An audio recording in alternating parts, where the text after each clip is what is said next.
Hello बच्चों, राधे राधे। तो कैसे हो आप सभी लोग। सबसे पहले तो आप सभी को एक very good morning, very good afternoon and very good evening, जब भी आप हमारा वीडियो देख रहे होंगे। तो पिछली वीडियो में हमने मोशन इन अ प्लेन का सब कुछ, जितना हमारा थ्योरेटिकल एंड एप्लीकेटिव पार्ट था, वो हमने सारा कर दिया। आज हम उसी से ही रिगार्डिंग एक एप्लीकेशन फॉर्म भी इसको आप बोल सकते हैं, प्रोजेक्टाइल मोशन को समझने की कोशिश करेंगे। And motion in a plane सवाल आएगा, उसमें प्रोजेक्टाइल का यूज होना ही होना है। ठीक, आप जैसे पिछले हमने किया रेनमैन प्रॉब्लम और एक रिवर बोट प्रॉब्लम को करने का ट्राई किया। हाँ, बेशक अभी नॉर्मल से क्वेश्चन चल रहे हैं कंसेप्ट के साथ, बट जब इसका क्वेश्चन कराएंगे तो देखेंगे कि टेक्स्ट बुक में किस लेवल के क्वेश्चन है, एच.सी. वर्मा सर की बुक क्या कहती है, किस लेवल का सवाल है उसमें, और IIT and NTA, NEET and JEE के पेपर में कैसा आपको क्वेश्चन पुट करता है, वो सारा डालेंगे हम एक जब क्वेश्चन वाली वीडियो बनाएंगे। तो आज देखिए, पहले प्रोजेक्टाइल मोशन को शुरू करते हैं, इसके बाद सिर्फ एक बचता है सर्कुलर मोशन का, यूनिफॉर्म सर्कुलर मोशन का एक टॉपिक बचता है। उसमें बस एक बकेट वाली एक प्रॉब्लम रहेगी और बता देंगे आपको। तो यहाँ पे पहले प्रोजेक्टाइल मोशन की बात कर लेते हैं। तो देखिए, प्रोजेक्टाइल मोशन को समझने से पहले व्हाट इज़ प्रोजेक्टाइल ये पता होना चाहिए। ठीक, अब देखिए प्रोजेक्टाइल सिंपल चीज़ क्या है, कोई भी ऑब्जेक्ट है, कोई भी ऑब्जेक्ट, जैसे आप ले लो एक बॉल या ले लो एक स्टोन। आपने ये बॉल फेंका हवा में, बॉल है, पत्थर है, कुछ भी, आपने फेंका उसको हवा में फेंका। ठीक है, तो वो जिस टाइम अपनी कंडीशन ऑफ फ्लाइट में है, जब वो हवा में है, बॉल फेंका, हवा में गया, फिर वापस नीचे आया, तो जो भी आपका ऑब्जेक्ट फ्लाइट में रहता है, उस ऑब्जेक्ट को हमने फेंका या हमने प्रोजेक्ट किया किसी चीज़ की तरफ। बचपन में एक वो किया होगा आपने, अगर ऐसे रिवर के साइड में एक साइड से दूसरी साइड तक पत्थर फेंकने की शर्त, कुछ एक ऐसे टाइप का फेंका होगा कभी, तो कुछ ना कुछ तो फेंका ही होगा जीवन में। ठीक है, तो उस चीज़ को हम बोलते हैं प्रोजेक्टाइल, और उसी के मोशन को बोलते हैं प्रोजेक्टाइल मोशन। ठीक, तो इसमें हम चर्चा करते हैं, जैसे आपके पास फुटबॉल हो गया, बेसबॉल हो गया, क्रिकेट का बॉल हो गया, एंड एनी अदर ऑब्जेक्ट जो आप फेंक रहे हो। ठीक है, वो फेंका, ऊपर गया और नीचे वापस ग्राउंड पे आ गया, यही होता है। अब देखिए इसमें होता क्या है, इसमें हम बात करेंगे सबसे पहले कि जब आपने कोई चीज़ फेंकी होगी, लेट अस सपोज ये आपके पास कोई ग्राउंड है। ठीक है, इसमें आपके पास कोई बॉल है ऐसे, ठीक है, या आपने ऐसे फेंका, ठीक, इसमें कोई वेलोसिटी ऐसे दी। ठीक है, तो by the under the action of gravity, इसमें क्या होगा, ये ऐसे ही चलता रहेगा क्या, ऐसे इसी डायरेक्शन में जाता रहेगा, हमने फेंका इस डायरेक्शन में, बट ये क्या ऐसे ही चलता रहेगा, नहीं, ये कुछ टाइम में क्या होगा, ऐसे जैसे जा रहा है, ये कुछ ऐसा पाथ फॉलो करेगा, हाँ या ना, और कुछ टाइम में ये ऐसे ग्राउंड में आ जाएगा, ग्राउंड पे आ जाएगा ऐसे, या ऐसे बोल सकते हैं। ठीक है, ग्राउंड पे आ जाएगा। ठीक, तो अब हम देखेंगे इस पे हो क्या कह रहा है, किस पॉइंट पे कितनी वेलोसिटी है। अब इसमें कोई सवाल कैसा बनता है, सवाल बनता है इस हाइट का, ये हाइट कितनी है, पहला सवाल। दूसरा सवाल बनता है कि यहाँ से ये कितनी दूर तक गया, जिसको बोल देते हैं रेंज। और क्या सवाल बनते हैं कि इस हाईएस्ट पॉइंट पे वेलोसिटी कितनी थी। ठीक, इसको यहाँ पहुँचने में टाइम कितना लगा, अब ये वापस ये पूरा जर्नी करने में इसको टाइम कितना लगा, time of flight, time to attend, time to achieve, time to reach at the maximum height, what is the maximum height and what is the maximum distance it covers, मतलब the range of the projectile. ठीक है, ऐसे कुछ सवाल बनने वाले हैं आपके पास। तो देखिए, सबसे पहले बात होती है टर्मिनोलॉजी की। ठीक है, आप जैसे मैं बोल रहा हूँ कि मैं इनिशियल वेलोसिटी को अगर यू लेके चल रहा हूँ, फाइनल वेलोसिटी को वी लेके चल रहा हूँ, तो उसके अकॉर्डिंग फॉर्मूला में मॉड्यूलेशन होती रहेगी, फॉर्मूलाज चेंज होते रहेंगे। चेंज मतलब कैसे यार, जहाँ इनिशियल वेलोसिटी होगी वहाँ मैं यू लिख रहा हूँ, आप शायद v1 v2 लेके कर रहे हो, या v0 v लेके कर रहे हो, कुछ भी हो सकता है। तो बस जहाँ जहाँ u होगा वहाँ आपका v1 आएगा, v0 आएगा, मेरा यू आ रहा है। ठीक है, तो टर्मिनोलॉजी पे ध्यान ना दे, क्योंकि एक जैसे पिछला क्वेश्चन था उसमें एक डाउट भी आया था, एक था स्टूडेंट था एक, उसका एक डाउट था कि हमने जो एंगल लिया था वीडियो में, पिछली वीडियो आप देख सकते हैं, वो शायद law of science and cosines की बात हो रही थी वहाँ पे। तो हमने वहाँ पे लिया था कि दो वेक्टर्स के बीच में जो एंगल है वो था थीटा, और रिजल्टेंट और कोई वेक्टर जो एंगल बना रहा था वो था अल्फा, या इसका वाइस वर्सा। तो डिपेंड करता है आपने किसको क्या टर्मोलॉजी से रिप्रेजेंट किया है। ठीक है, तो इसलिए मैं डे 1 से, जब से मोशन इन स्ट्रेट लाइन पढ़ाना शुरू किया है, तब से लेके अभी तक टर्मोलॉजी सेम रख रहा हूँ। ठीक, आज हम चलो इनिशियल वेलोसिटी को काफ़ी टाइम से वी नॉट मान रहे थे, आज यू करके कर लेते, क्या दिक्कत होगी, कुछ नहीं होगा।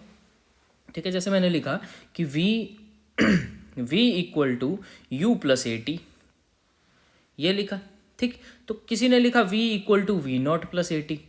अब तो ऐसा कोई फ़र्क थोड़ी है, यहाँ पे तो इनिशियल वेलोसिटी की ही वैल्यू डालोगे ना, बस थोड़ी सी ये बात थी। चलिए अब वापस टॉपिक पे आते हैं। जैसे टॉपिक पे क्या था, जैसे हमने किसी को फेंका ऐसे, किसी प्लेन में बना देंगे, इसी में सारी बात कर लेंगे। हमने एक ऑब्जेक्ट को फेंका किसी u वेलोसिटी से, एक प्रोजेक्टाइल फेंका u वेलोसिटी से, जो कि एंगल बना रही होगी हॉरिजॉन्टल से थीटा। अब एंगल का भी हमेशा ध्यान रखना, मैंने बोला हॉरिजॉन्टल से बना रहा है, कोई बुद्धिजीवी व्यक्ति आपको सवाल दे देगा ना, उसमें एंगल वर्टिकल से दे देगा तो सारा खेल बदल जाता है। ठीक, जैसे एस एच में आपको बात करता हूँ, जैसे आप अभी टाइम ऑफ फ्लाइट निकालने वाले, आगे देखिए मैं फॉर्मूला बता देता हूँ आपको। तो टाइम ऑफ फ्लाइट होता है 2u साइन थीटा बाई जी। ठीक, अब टाइम ऑफ फ्लाइट आपको निकालना, बट उसने एंगल क्या दे दिया, एंगल बोला उसने theta, that is from vertical, means उसने आपको दिया ये वाला एंगल थीटा। तो ऑब्वियस सी बात है, नीचे वाला एंगल क्या हो जाएगा, ये हो जाएगा 90 माइनस थीटा। तो यहाँ पे जो हमारा फॉर्मूले में हमने थीटा किसको माना है, हमने थीटा माना है जो एंगल हॉरिजॉन्टल से हो रहा है, किसके साथ, प्रोजेक्टाइल के साथ। ठीक है, तो वो यहाँ पे कितना आ गया, इस कंडीशन में इसने ऊपर वाला, क्वेश्चन ने हमको ऊपर वाला थीटा दिया, बट हमने कौन सा माना था, हमने माना था जो प्रोजेक्टाइल का हॉरिजॉन्टल के साथ, एक्स एक्सिस के साथ बन रहा था। ठीक है, इस फॉर्मूला में थीटा क्या है, ये हॉरिजॉन्टल से एंगल है, उसने दिया वर्टिकल से, तो हम हॉरिजॉन्टल का निकालेंगे। वहाँ पे हॉरिजॉन्टल कितना है 90 माइनस थीटा, तो यहाँ पे आ जाएगा 90 माइनस थीटा, तो ये फॉर्मूला बन जाएगा 2u कॉस थीटा बाई जी। इतना सा फर्क होता है जब वो वर्टिकल से दे देता है, कुछ नहीं होता, टर्मोलॉजीज का फर्क होता है बस।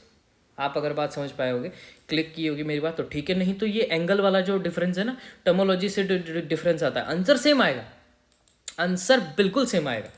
ठीक है, आप पिछली वीडियो देख सकते हैं कि उसमें हमने बताया थीटा और अल्फा का स्विच करने पे क्या यूज केस आपको बनता है। ठीक है, सॉरी। तो अब देखते हैं, बात करते हैं इसकी, कि आपको एक प्रोजेक्टाइल दिया है, वो उसने फेंका, ठीक है, रुको मिटा ही देते हैं। उसने फेंका किसी प्लेन पे था, this is your x y plane, और ये उसने किसी वेलोसिटी के साथ फेंक दिया, लेट अस से initial velocity u, and with an angle horizontal के साथ रहेगा उसका थीटा। ठीक, अब उस प्रोजेक्टाइल की क्या टेंडेंसी होगी, ऊपर को फेंका, हर पॉइंट पे सॉरी, हर पॉइंट पे ग्रेविटी उसको नीचे खींचने की कोशिश करती रहेगी, तो हर पॉइंट पे उसकी डायरेक्शन चेंज होती रहेगी। बात समझ आ रही है, हमने उसको ऐसे फेंका, ग्रेविटी हर पॉइंट पे उसको नीचे को खींचेगी, हर पॉइंट पे, उस पूरे पाथ के हर पॉइंट में ग्रेविटी तो काम क्या करेगी, नीचे को खींचने का काम करेगी, तो उसकी टेंडेंसी कुछ ऐसी हो जाएगी और वो उसको ऐसे लाके कहीं ज़मीन पे रख देगी। बात समझ आ गई। ठीक, अब देखिए यहाँ पे इसमें मोशन जो आपने प्रोजेक्टाइल फेंका, इसमें कुछ इसने डिस्टेंस x की तरफ को भी चला है, और कुछ एक हाइट इसने y की तरफ को भी ली है, मतलब मोशन जो है हमारा दोनों एक्सिस की तरफ हुआ है।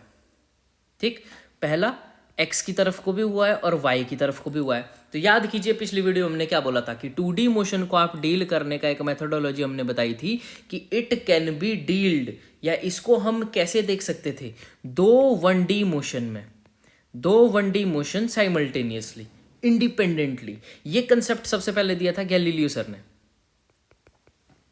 गैलीलियो सर ने ये कंसेप्ट दिया था 1632, और बोला था उन्होंने बोला था कि independency of horizontal and vertical component of the projectile motion in his dialogue on the, ये था कुछ ग्रेट वर्ल्ड सिस्टम, ये आपके किसी काम का नहीं है, बट फिर भी सबसे पहले उन्होंने एक बात बोली थी कि हाँ इनको हम इंडिपेंडेंटली ट्रीट कर सकते हैं, तो यही आपको करना है। वेलोसिटीज देख लो और एक्स और वाई के लिए, अब हम क्या करेंगे प्रोजेक्टाइल में, सिंपली एक्स वाई, ठीक है, वेलोसिटी है, उसकी एक्स के कंपोनेंट में इक्वेशन क्या होगी, वाई में क्या होगी। ठीक, यही करते चलना। अब देखते हैं क्या क्या होता रहेगा। देखिए अब एक और चीज करना है मैंने क्या बोला था, फिजिक्स आपको इजाज़त देती है कि आप किसी भी पर्टिकुलर डायरेक्शन को पॉजिटिव कंसिडर कर देते हो और जो उसके अगेंस्ट होता है उसको आप नेगेटिव बोल देते हो। मैंने बोला कि एक्स एक्सिस वाली डायरेक्शन वाली पॉजिटिव है तो दूसरी डायरेक्शन नेगेटिव होगी। मैंने बोला ऊपर वाली डायरेक्शन पॉजिटिव है तो नीचे जो भी होगा वो नेगेटिव होगा। ठीक, अब देखिए कैसे। मैंने क्या बोला कि जैसे जो हमारे साथ इसमें हम बात करते हैं पहला कि air resistance neglect. Air resistance मतलब हमने कोई चीज़ ऐसे ऊपर को फेंकी तो उसमें नीचे की तरफ के लिए कुछ एयर रेजिस्टेंस लगेगा, या कोई चीज़ ऐसे नीचे को आ रही है तो उसमें ऊपर की तरफ को एयर रेजिस्टेंस लगेगा। जो एयर आपके ऊपर फोर्स लगा रही है, प्रेशर लगा रही है आपके ऊपर एयर, उसको बोलते हैं air resistance, air drag, friction कह के समझ लो। ठीक है, बट इसमें क्या होगा, ऊपर को जाएगा तो देखिए आप ऐसे आगे को जा रहे होंगे तो एयर आपके ऊपर ऐसे बैक स्ट्राइक करेगी, पीछे को जा रहे होंगे तो एयर आपको आगे को धकेलेगी। तो उसको हम नेग्लेक्ट कर देते हैं। एक एनसीईआरटी में बहुत अच्छा टॉपिक पैराग्राफ फॉर्म में, जरूर पढ़िएगा उसको। उसमें बताया पूरे पैराग्राफ में कि एयर रेजिस्टेंस को क्यों नेग्लेक्ट किया जाता है। पूरा ओवरऑल कंक्लूजन उसका ये है कि एयर रेजिस्टेंस को नेग्लेक्ट करने से आपकी कैलकुलेशन ज़्यादा इजीली हो जाती है, बट अगर आपको एयर रेजिस्टेंस इंक्लूड करना है हल्की सी कॉम्प्लेक्सिटी आती है। लास्ट में जो क्वेश्चन कराएंगे ना, एक क्वेश्चन जरूर करवाएंगे कि जिसमें एयर रेजिस्टेंस भी होगा, आपको वहाँ पे फर्क पता लग जाएगा कि क्या होता है। ठीक है, बट यहाँ पे हम प्रोजेक्टाइल मोशन के केस में ज्यूम करते हैं कि हमारे पास कोई भी एयर रेजिस्टेंस नहीं लग रहा है। ठीक है, तो हमने क्या बोला जब ये प्रोजेक्टाइल ऐसे प्रोजेक्ट हो गया, ठीक है, यहाँ पे देखिए क्या होता है। हमने क्या बोला, ग्रेविटी लगेगी। ग्रेविटी कैसी, इसको क्या बोलते हैं, इसको बोलेंगे हम acceleration due to gravity, force of gravity. यहाँ पे जो एक्सेलरेशन होने वाला है वो कौन सी एक्सेलरेशन होने वाली है, it is due to the force of gravity, acceleration due to gravity, जिसको बोलते हैं स्मॉल जी, और इसकी वैल्यू होती है 9.8 मीटर पर सेकंड स्क्वायर। बट क्वेश्चन में कभी गिवन ना हो कि इसे यूज करना, और कैलकुलेशन फास्ट करने के लिए, ईजी करने के लिए, सिर्फ कैलकुलेशन पर्पज से इसको 10 मीटर पर सेकंड स्क्वायर ले लेते हैं। अब हमने क्या बोला, हमने तोड़ना है x component and y component में। एक चीज़ यहीं पे बता देता हूँ, एक्स कंपोनेंट में जो भी चीज़ें होगी, वाई कंपोनेंट में जो भी चीज़ें होगी, उनको हम सेपरेट कर देंगे। तो हम क्या बोल रहे हैं कि ग्रेविटी एक्ट कर रही है एक्सेलरेशन के तौर पे। एक्सेलरेशन ड्यू टू ग्रेविटी ही वो है जो फोर्स ग्रेविटी लगा रही है। मज़ा आएगा फिजिक्स पढ़ने में, एक बार जम के पढ़ो, कभी कंसेप्ट धोखा नहीं देते। ठीक है, ना कोई ऐसे एज सच एक्सेप्शन मिलने वाली आपको एज सच। ठीक है, बट देखिए ग्रेविटी लगेगी कैसे, downward, it acts on the body in downward direction. मतलब हमारे पास कौन सी डायरेक्शन है, ये वाली x axis and y axis. तो जो एक्सेलरेशन हमको मिलने वाली होगी वो मिलने वाली होगी वाई एक्सिस में, मतलब एक्सेलरेशन का वाई कंपोनेंट मिलने वाला होगा हमको जी के बराबर। अब अगर हमने ग्रेविटी की डायरेक्शन को पॉजिटिव माना होगा, हमने बोला कि डाउनवर्ड डायरेक्शन पॉजिटिव है, तब ये जी के बराबर होगा। अगर हमने बोला अपवर्ड डायरेक्शन पॉजिटिव है तो एक्सेलरेशन इन वाई कंपोनेंट जो आपको मिलने वाला होगा वो क्या होगा, माइनस ऑफ जी। ये कई बच्चों का ना मिसकंसेप्शन होता है बहुत सारे, कि ग्रेविटी जब नीचे को लग रही है, बॉडी ऊपर को जा रही है तो जी नेगेटिव होता है। ना मुन्ना ना, हमने नीचे वाली डायरेक्शन को पॉजिटिव माना होगा तो जी भी पॉजिटिव होगा। ठीक है, ध्यान रखना इस केस का, मतलब ये चॉइस हमारी है, हम किसको पॉजिटिव किसको नेगेटिव मान रहे हैं। ठीक है, तो हमने एक चीज़ यहाँ से क्या सीखी कि वाई में तो हमको ग्रेविटी मिलेगा, मतलब एक्सेलरेशन मिलेगा, एक्स एक्सिस में एक्सेलरेशन हो जाएगी जीरो। पहली पॉइंट नोट करने वाली चीज, मतलब एक कंपोनेंट जो हमारे पास है, जो अलोंग हॉरिजॉन्टल डायरेक्शन है, वो होने वाला है विदाउट एक्सेलरेशन। कंपोनेंट होने वाला क्या, विदाउट एक्सेलरेशन। अब देखते हैं वो एक्सेलरेशन एक्चुअली में हमारे को मिलने कितनी वाली है। एक्सेलरेशन वेक्टर क्या होने वाला है, वो होने वाला है, हमने क्या बोला, एक दूसरी चीज़ हम आपको बोल देते हैं कि हमेशा इन केसेस में, जनरल केसेस में, यही वाली डायरेक्शन, इस डायरेक्शन में जो भी उसको पॉजिटिव माना जाता है और ऊपर की तरफ को जो है उसको पॉजिटिव माना जाता है। मतलब बाय कन्वेंशन भी नहीं बोल सकते, मैं ऐसा करके मान रहा हूँ, आप अपोजिट करके मान सकते हो, उस हिसाब से हम दोनों के रिजल्ट सेम ही आएंगे।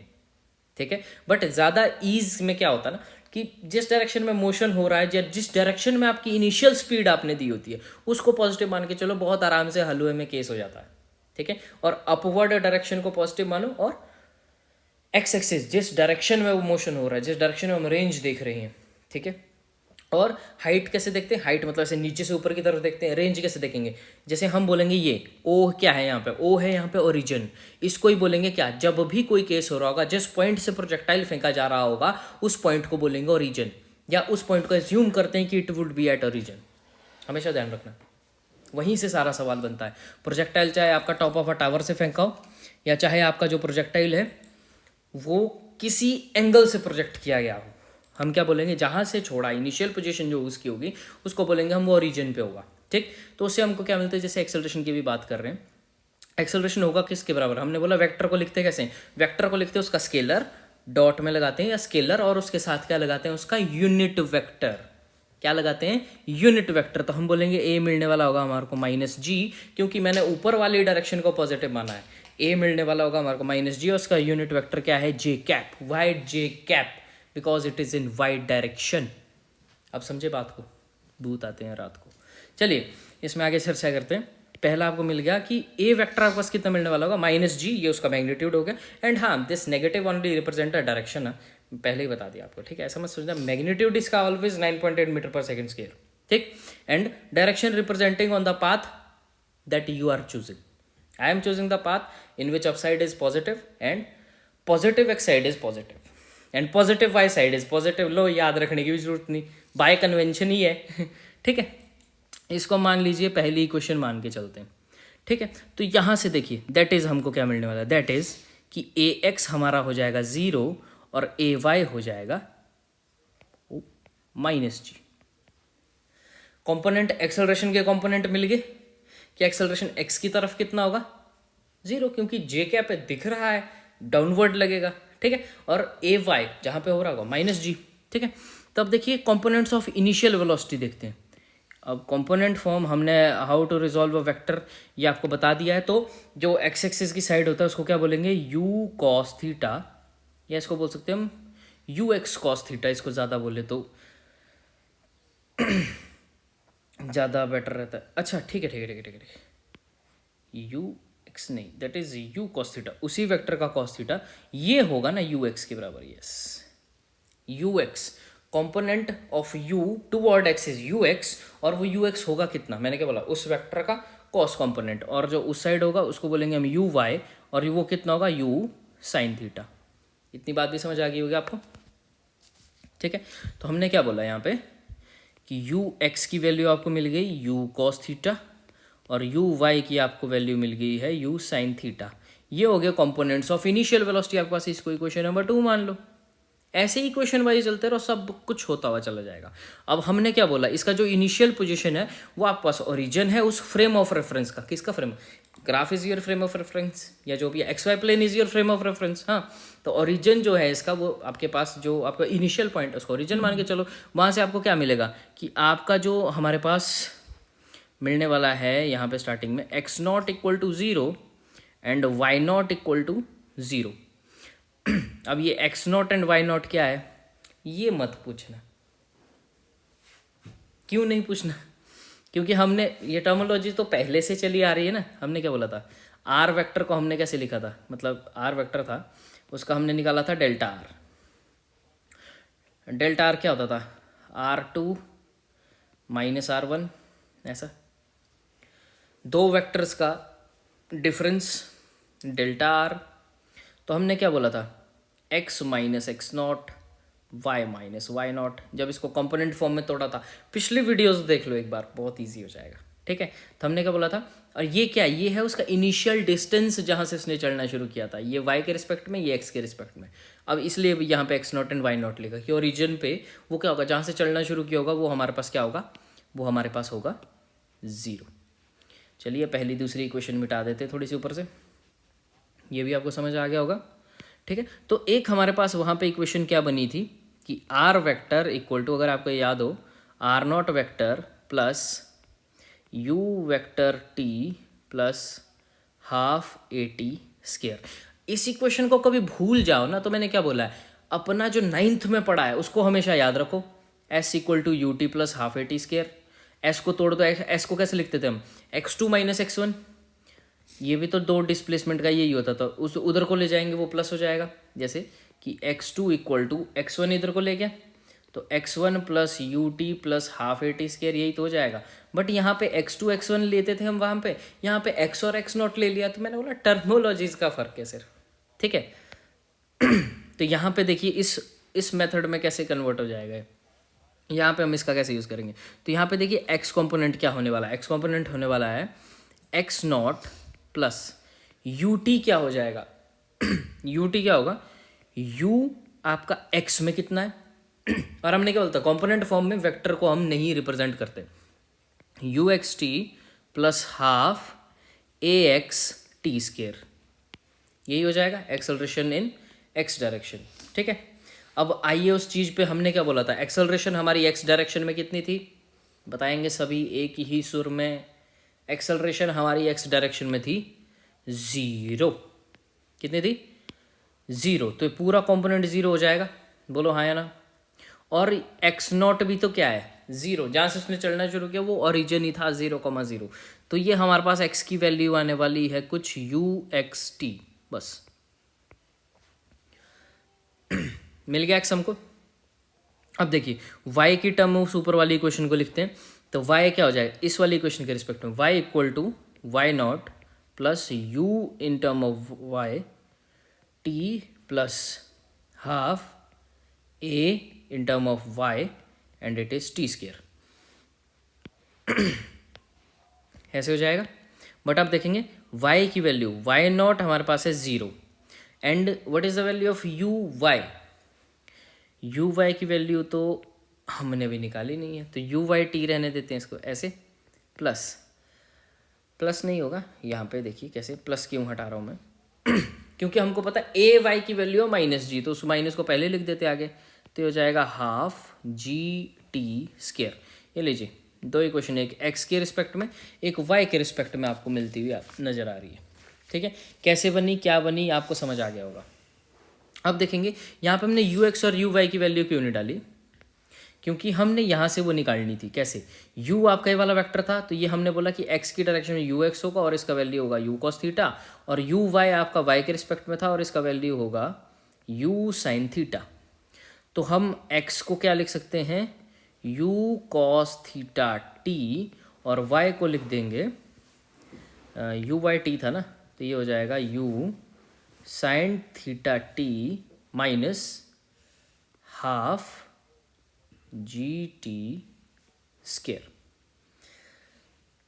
इसको इक्वेशन नंबर 3 मान लो, लिखते हो चलो, नोट्स बनाते हो चलो, साथ साथ पता रहेगा कि कौन सी इक्वेशन 1 थी 2 थी या 3 थी। और मैं बैठ करता हूँ, मेरे साथ पूरा प्रोजेक्टाइल कवर करोगे ना, नहीं फंसोगे भाई सवाल में, एटलीस्ट बेसिक सवाल में नहीं फंसोगे। और बाकी हम पूरा आइडिया जब वीडियो कंप्लीट हो जाएगी ना, इसका क्वेश्चन प्रैक्टिस हो जाएगा, कैसा क्वेश्चन आता है वो पता लग जाएगा ना, फिर नहीं फंसोगे आप लोग, फिर मतलब ही नहीं, ठीक है।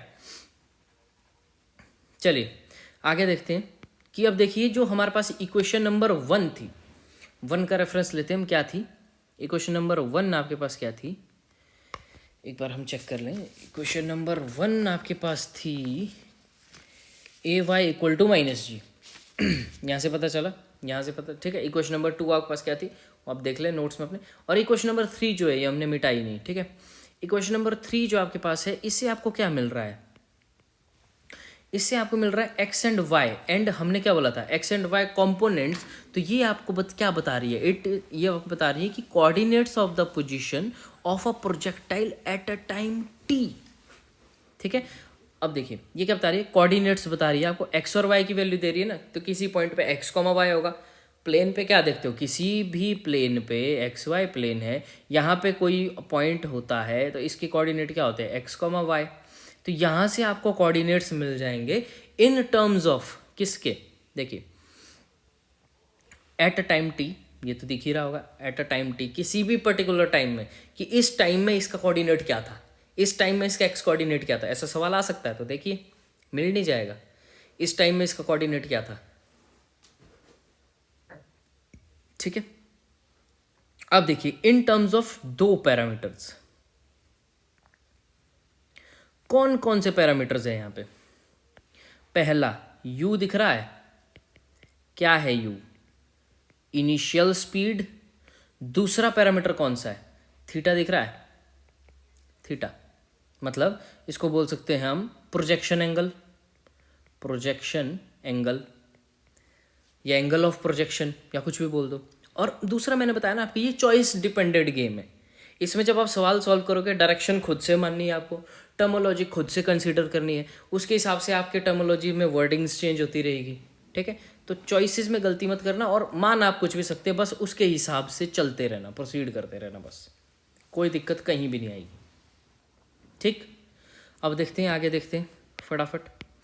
स्टार्टिंग वाली वीडियो ज़्यादा टाइम इसलिए लगाते हैं कि एक बार हो, बोलते हैं ना कि एक बार बीमारी पे काम करो, अपनी बीमारियों पे एक बार ही काम करो, पर बेशक समय लग जाए पर जड़ से निपट जाए। इसके बाद आपको ना कंसेप्ट पढ़ने वापस ना आना पड़े, बस इस वीडियो को 2x में एक बार सुन लेना कि हाँ ऐसा था, ऐसा था, ऐसा था, ऐसा था, बस ये होता है मेन मकसद। तो इसलिए स्टार्टिंग में टाइम लगाओ चीज़ों के साथ। ठीक है, अब हमने क्या बोला था, इनिशियल वेलोसिटी u थी, प्रोजेक्टेड एंगल था आपके पास थीटा। ठीक है, चॉइस डिपेंडेंट है आपके पास। ठीक है, और दूसरा अब देखते हैं हम एक बात, यहाँ से जानने को क्या क्या मिल रहा है।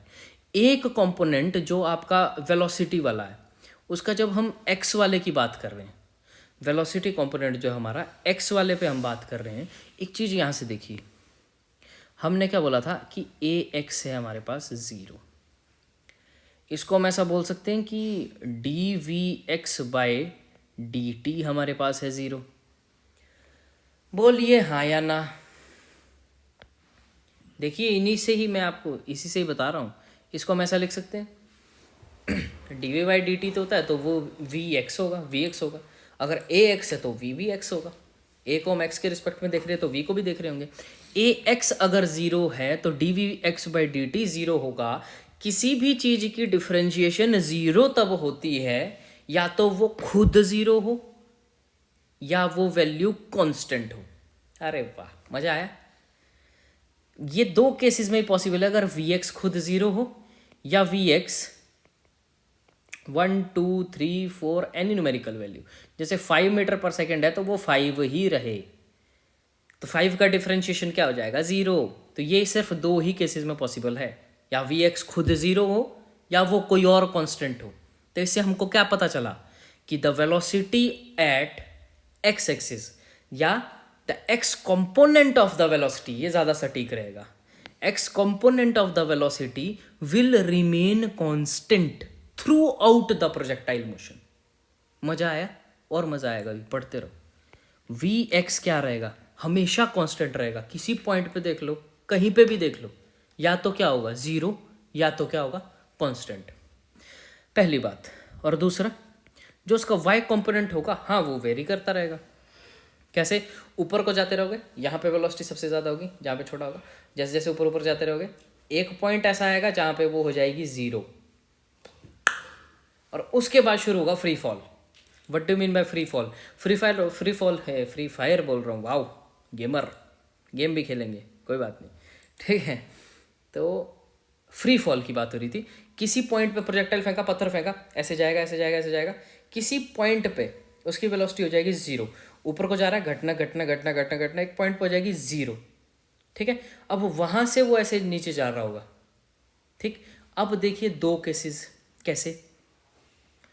अरे प्रोजेक्टाइल मोशन के केस में फ्री फॉल कैसा हुआ? फ्री फॉल क्या होता है? जब वो under the action of gravity जा रहा हो, मतलब आपने वो ऐसा फेंका होगा, सिर्फ एक केस 90 पे, लो ये केस भी इंक्लूड कर दिया। ये वाले को नहीं बोल सकते, इस पॉइंट पे आपके पास वेलोसिटी होगी, vx रिमेन कांस्टेंट। ठीक है, दूसरा फ्री फॉल क्या होता है? ऊपर जाएगा, किसी एक पॉइंट पे होता है 0, फिर जब वो नीचे की तरफ आता है फिर क्या होता है?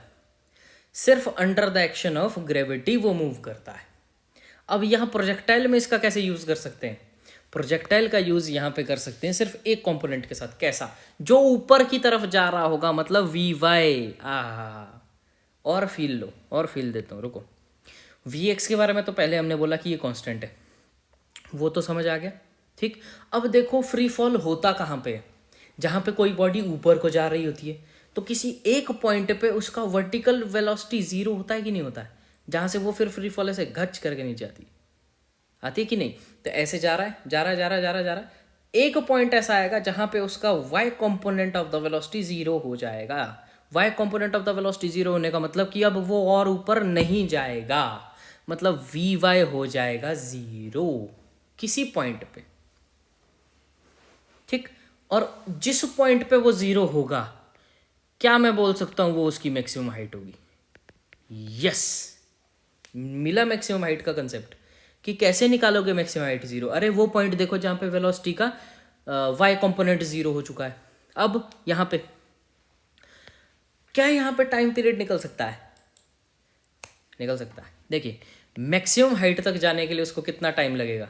वही तो है आपका टाइम। फिर पूरा जर्नी कंप्लीट करने में कितना टाइम? आधी जर्नी, पूरी जर्नी, ठीक है। एक आपको बहुत अच्छा मिलेगा कि एक होता है, जैसे हम इसको डिनोट करेंगे टीएम, चलो उसको आगे ही करेंगे, कोई बात नहीं, छोड़ो। अभी सिर्फ इतना फील लो, बस फील लो।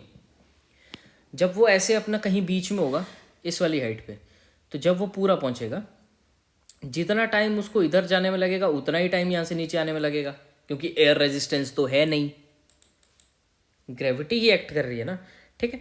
और फील इसमें मिलेगी बाद में। पर थोड़ा सा यहाँ देखो, फ्री फॉल के केस में अप वाली वेलोसिटी जीरो, तो प्रोजेक्टाइल में एक केस में वी वाई हो जाएगा जीरो। वो पॉइंट कौन सा होगा जहां पे वो प्रोजेक्टाइल अपनी मैक्सिमम हाइट पे होगा, तो ठीक। देखिए, पूरे प्रोजेक्टाइल मोशन की हमने स्टार्टिंग में पूरा इंट्रो देके हमने थोड़ी सी बात की है। अब दूसरा सवाल हमारे पास क्या बनता है? पहले तो हमने देख लिया कि एक्सेलरेशन का कंपोनेंट करने पड़ेंगे, वेलोसिटी के कंपोनेंट करने पड़ेंगे, एक्स एंड वाई के रिस्पेक्ट में हमने जिसको बोला कि कोऑर्डिनेट्स आपको पता लग सकते हैं, उसके बेसिस पे हमने इक्वेशन बना के देख ली, ठीक। अब दिमाग में सवाल क्या आता है? एक बॉल है, किसी वेलोसिटी से फेंका, प्रोजेक्टाइल की वजह से वो कुछ ऐसे गया, ठीक। अब इस ये जो पाथ है, इसकी शेप कैसी होगी? सवाल क्या बनता है, ये किस शेप का होगा, ठीक है। या हर पॉइंट पे, किस पॉइंट पे वेलोसिटी कैसे निकाल सकते हैं? उसके लिए देखिए, ग्राफिकल मेथड से समझने की कोशिश करते हैं। जैसे हमने ये बोला कि किसी एक्स वाई प्लेन में, ऐसे this is x and this is a y, थोड़ा सा इसको मिटा देते हैं।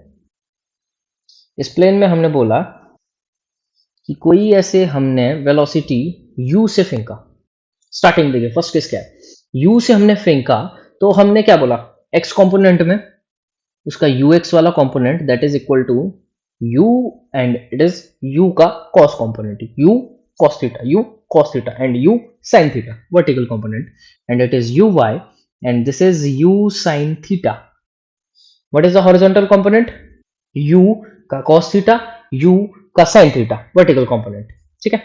तो हमने बोला कि ये प्रोजेक्टाइल इसकी वजह से कुछ ऐसे इस पाथ पे गया, ठीक। इस पाथ पे जाने के लिए हमने बोला किसी एक पॉइंट पे, लेट अस से this is a point A, इस पॉइंट पे हमने चेक करना है कि जरा क्या हो रहा है। अब देखिए, किसी वेलोसिटी u से फेंका, ऊपर को गया, उसका हमने बोला हॉरिजॉन्टल कंपोनेंट सेम रहेगा। इतनी बात आपको समझ आ गई? कैसे सेम रहेगा? पीछे थोड़ी सी बात की हुई है। वर्टिकल कंपोनेंट तो चेंज होता रहेगा ना, बोलो हाँ या ना। ऊपर गया, यू वेलोसिटी से फेंका, ऊपर को जाते जाते ग्रेविटी नीचे को एक्ट करेगी, तो उसका जो वर्टिकल कंपोनेंट है वो धीरे धीरे धीरे धीरे धीरे धीरे जीरो होना शुरू हो जाएगा, मतलब कम होना शुरू हो जाएगा, और एक पॉइंट पे वो जीरो हो जाएगा। और उस पॉइंट को बोला था हमने, it is a point of maximum height.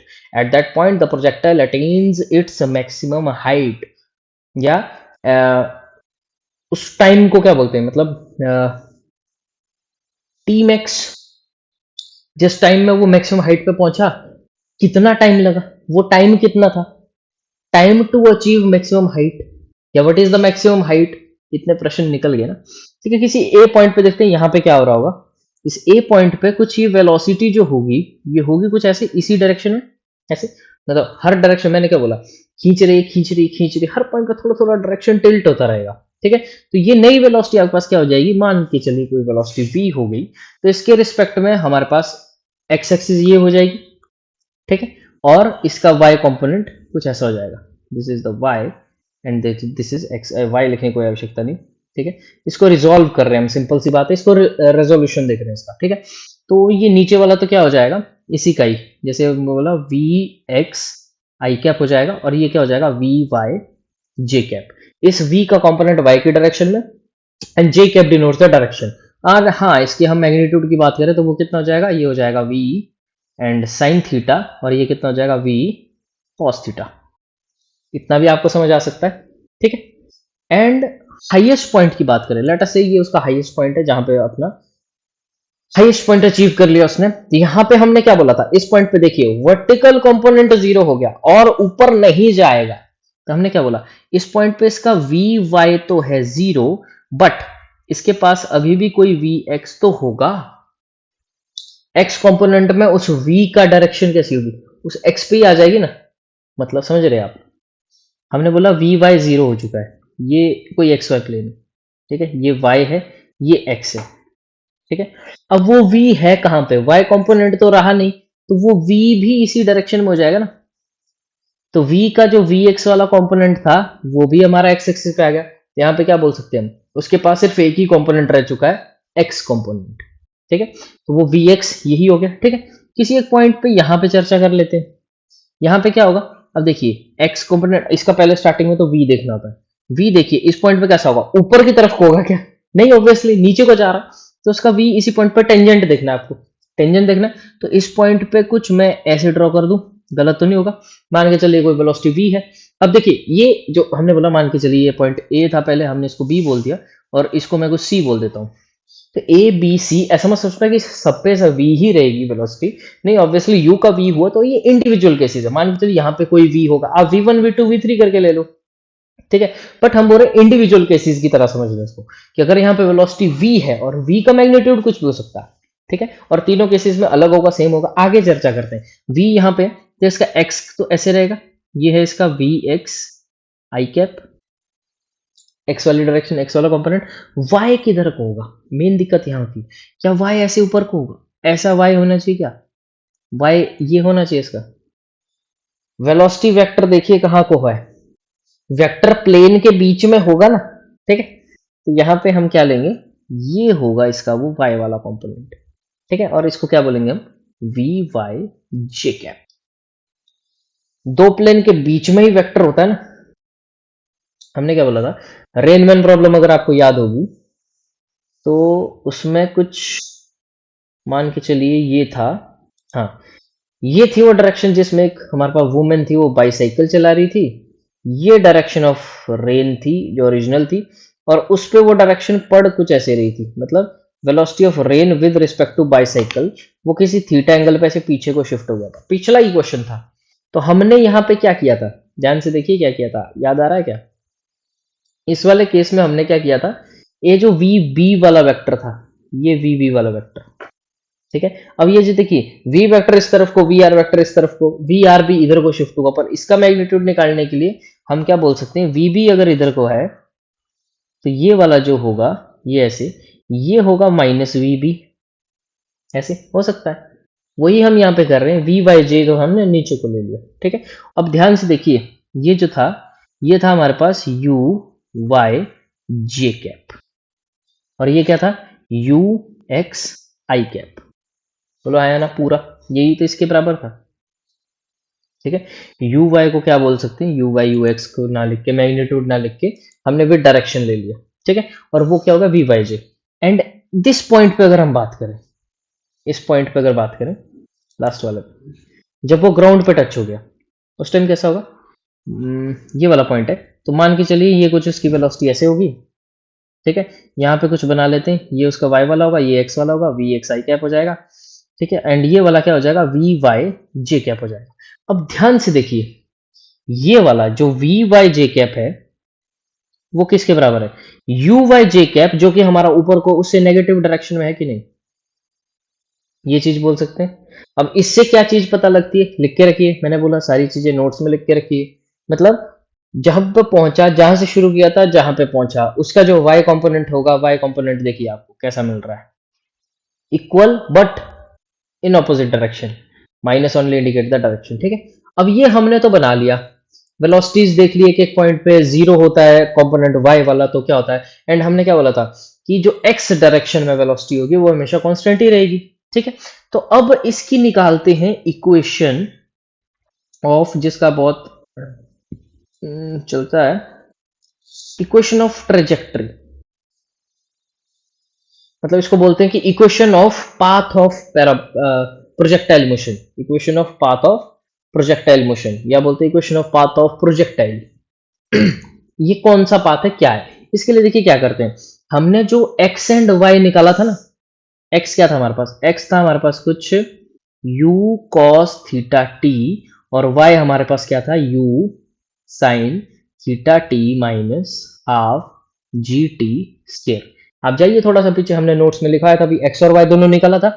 इसमें हम क्या करें, अगर हम इससे इस t को एलिमिनेट कर दें, इस t को हम एलिमिनेट कर दें, तो हमारे पास दोनों से, तो हमारे पास एक ट्रेजेक्टरी की इक्वेशन आ जाएगी, इसके पाथ की इक्वेशन आ जाती है हमारे पास, अगर हम इसे t को एलिमिनेट करते हैं, क्योंकि x एंड y की फॉर्म में वो पूरी इक्वेशन हमारे को मिल जाएगी। देखिए कैसे मैं बोल रहा हूँ, और कैसे एलिमिनेट करेंगे, ऊपर वाली इक्वेशन से t की वैल्यू निकालो और उसको नीचे वाली में डाल दो। सब्स्टिट्यूशन मेथड तो किया है क्लास 10th में। देखिए तो ऊपर वाली इक्वेशन से t की वैल्यू यहाँ से क्या मिलती है हमारे को, कि t इक्वल टू इस u cos थीटा को नीचे ले जाओ, ये हो जाएगा x upon u cos theta. अब इसको इस y वाली इक्वेशन में डाल दो, तो हो जाएगा y equal to u sine theta, t की वैल्यू क्या है, x upon u cos theta minus half g, and what is t square, x upon u cos theta का स्क्वायर। ठीक, तो ये हमारे को क्या मिल जाएगा यहाँ से y की वैल्यू, देखिए u से तो u कैंसिल हो गया, sign theta upon cos theta क्या होता है, x लिखा, sign theta upon cos theta हो जाएगा ten theta minus half g है, x स्क्वायर ऊपर है और नीचे क्या है, u square cos square theta. अब ये लिखने का तरीका होता है, कुछ लोग ऐसे लिखते हैं, और इक्वेशन ऑफ ट्रेजेक्टरी, अब इसको ऐसे भी तो लिख सकते हैं। देखिए इसी इक्वेशन को मैं ऐसे लिखता हूँ कि y equal to x tan theta minus theta half g upon u cos theta, बाहर ही रखा स्क्वायर, और x स्क्वायर को ऐसे लिख दिया। लिखने का तरीका है बस। ये हमारे पास देखिए कैसा है, इक्वेशन ऑफ ट्रेजेक्टरी का मतलब क्या है, उसके पाथ की इक्वेशन कैसी है। तो पाथ में टाइम का क्या रोल है अभी फिलहाल, देखो कैसे मैं बोल रहा हूँ टाइम का क्या रोल है, क्योंकि ये हमारे को बताना होगा कि ये स्ट्रेट लाइन है ना, या मतलब डिग्री चेक करते हैं ना, ऑब्वियसली क्या देखते हैं, डिग्री 2 है तो बोल देंगे पैराबोला है, क्यूबिक इक्वेशन है, और क्या हो सकती है, पावर 4 हो सकता है इंक्लूड, उस हिसाब से हम बोल सकते हैं कि किसकी इक्वेशन है जरा। अब ऐसा लिखने का क्या क्या रीजन होता है, इसको हम ऐसे भी रख सकते हैं, देखो एक्स स्क्वायर को अंदर रख दिया, इसको ऐसे रख दिया, इसको ऐसे रख दिया, बट हमने देखो इस वे में लिखा, जो ग्रीन कलर से हमने लिखा है, इससे हमको एक बात पता चल रही है, देखिए यहाँ पे इससे हमको क्या पता चल रही है कि ये एक फॉर्म है हमारे पास। कौन सी फॉर्म है, ऐसी फॉर्म कहीं पड़ी है, y equal to a x plus B x square, and where a and b are constants. अब देखिए क्यों हमने ऐसे रखा, ये है यहाँ पे a, ठीक है, सॉरी x पे ही पॉइंट कर दिया, ये जो टेन थीटा है यहाँ पे, टेन थीटा ये है यहाँ पे a, एंड इसको लिख दिया पूरे को, ये जो ये इसको बोल दिया b। इसके अंदर देखिए जो भी है ये कांस्टेंट है, थीटा अपने आप में कांस्टेंट वैल्यू है, यहां से इसका एंगल है ये, थीटा अपने आप में क्या है, कांस्टेंट वैल्यू है। हाँ एक और चीज बताना भूल गया यार, यहाँ देखिए जिस एंगल पे नीचे आया होगा ना, यहाँ पे देखिए इस पॉइंट पे, लास्ट वाले पॉइंट पे, जहां पे प्रोजेक्टाइल हिट किया ग्राउंड पे, व्हाइट से मैं कर रहा हूं, प्रोजेक्टाइल हिट किया ग्राउंड पे, ठीक है। तो अब देखिए थीटा एंगल किसके बीच था, वेलोसिटी एंड एक्स एक्सिस के, तो यहाँ पे एंगल कौन सा होगा, ये वाला, वेलोसिटी एंड एक्स एक्सिस के बीच में एंगल। अब यहाँ पे आप देख सकते हैं ये थीटा जो होगा वो इसी थीटा के बराबर होगा जहां से चढ़ना शुरू किया होगा। बस एक चीज मैं बताना भूल गया आपको, ठीक है, बस बाकी सेम है। अब देखिए यहाँ पे ये हमने इसलिए लिखा ताकि ये A x plus B X square की फॉर्म में आ जाए। अब ये मत बोलना यार ये बीच में माइनस है, ठीक है, ये ऐसा होता है प्लस माइनस, मतलब क्वाड्रेटिक इक्वेशन में भी बताया था, ठीक है। इसको मैं अगर ऐसे लिखूं कि y equal to x tan, पूरा फॉर्म में ही लिख देता हूँ, लो y equal to tan theta x plus minus half g upon u cos theta square, and यहां पे आपका एक्स स्क्वायर, ठीक है, लो ऐसे लिख दिया। अब देखिए इसको थोड़ा सा मिटा दो, देखिए ये उस वाली फॉर्म में लिख दिया। अब यहाँ पे देखिए क्या है, ये जो टेन थीटा है ये हमारे पास a है, आगे हमारे पास x है, फिर प्लस का साइन है। अब ये जो पूरी वाली टर्म है ये अंदर की, जो सिर्फ ओपन ब्रैकेट्स के अंदर है, ये हमारे पास क्या है पता है ना, ये ओपन ब्रैकेट होता है, ये क्लोज ब्रैकेट होता है। अच्छा, मैथ वाले स्टूडेंट जो है, sets and relation, open bracket close bracket, ठीक है। ये जो स्क्वायर ब्रैकेट होता है ना, इसको क्लोज ब्रैकेट बोलते हैं, क्लोज इंटरवल इंस्टेड अगर मैं बोलूं, ठीक है, स्क्वायर ब्रैकेट को, और अंदर वाले ब्रैकेट है, ठीक है। इसके अंदर जो है वो पूरा बी है, जो अंदर वाले ब्रैकेट के अंदर है, और जो बाहर है वो जो एक्स स्क्वायर के ऊपर से आया एक्स स्क्वायर है।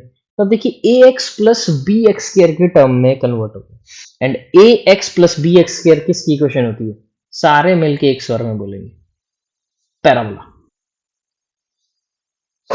ठीक है। ये हमको इसी इक्वेशन को देख के भी पता लग सकता है, क्योंकि इसमें सबसे बड़ी डिग्री कौन सी है, एक्स स्क्वायर, तो मतलब डिग्री यहाँ पे सबसे बड़ी कौन सी है, 2। सबसे बड़ी पावर जो होती है इक्वेशन की उसको बोलते हैं डिग्री, ठीक है। हाईएस्ट पावर को डिग्री बोल देते हैं। डिग्री 2 का मतलब बोल सकते हैं कि ऐसे क्वाड्रेटिक इक्वेशन बोल दो, ठीक है। क्वाड्रेटिक इक्वेशन बोल दिया तो पैराबोला की इक्वेशन होगी। क्वाड्रेटिक इक्वेशन पढ़ी है ना, A X square plus B X plus C equal to 0, plus C यहाँ पे वो प्लस 0 लिख दिया, लो बन गई क्वाड्रेटिक इक्वेशन ये भी, ठीक है। तो ये किसकी इक्वेशन होती है, ये पैराबोला की इक्वेशन होती है। तो हाँ, हम बोल सकते हैं कि ये वाला जो पाथ है हमारे पास, ये कौन सा पाथ है, ये पैराबोला है हमारे पास, ये path of the projectile is parabola, ठीक है। इतनी बात अगर आपको समझ आ गई तो फटाफट अपनी वीडियो को आगे बढ़ाते हैं। अगली वीडियो क्या आती है कि time of maximum height, maximum height पे तो पहुंचा पर कितना टाइम लगा, ठीक है। फटाफट लिख दीजिए, टाइम ऑफ मैक्सिमम हाइट को मैंने बोल दिया लेट अस से टीएम, कि मैक्सिमम हाइट पे पहुंचने के लिए उसको कुछ टाइम लगा होगा टीएम, ठीक है। तो वहां पे हमको गिवन क्या क्या रहता है, टाइम ऑफ मैक्सिमम हाइट पे हमको बोला जाता है कि वी वाई हमारे पास 0 है, एक ये वाली इंफॉर्मेशन हमारे पास है। अब देखिए, जो चीज आपसे पूछी जाए ना, आप वो देखो कि आपको किस इक्वेशन में, वर्टिकल में जाने से मिल रहा है, हॉरिजॉन्टल में जाने से मिल रहा है।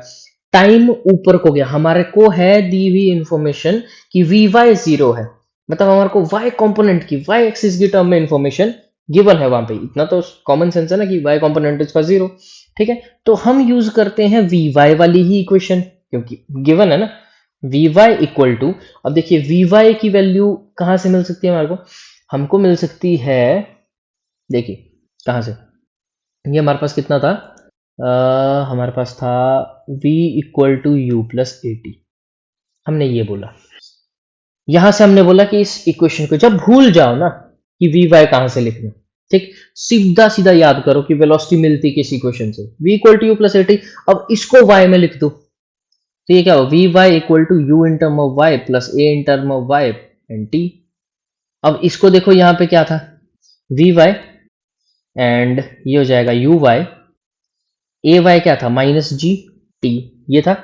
अब देखिए यू वाई की वैल्यू क्या थी, v y equal to u y क्या था, यू का वाई वाला कंपोनेंट कितना था, यू साइन थीटा, यही तो था, माइनस, एंड ये तो था अपना जी, और ये था अपना टी, ठीक है।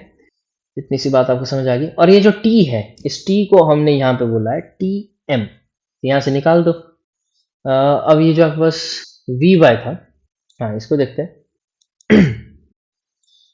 ये हो जाएगा कि u sine theta minus g of, जैसे हमने बोला टी एम, इस टाइम को कैपिटल टी कर लेना ऊपर भी, इक्वल टू 0, वी वाई की वैल्यू तो 0 ही थी।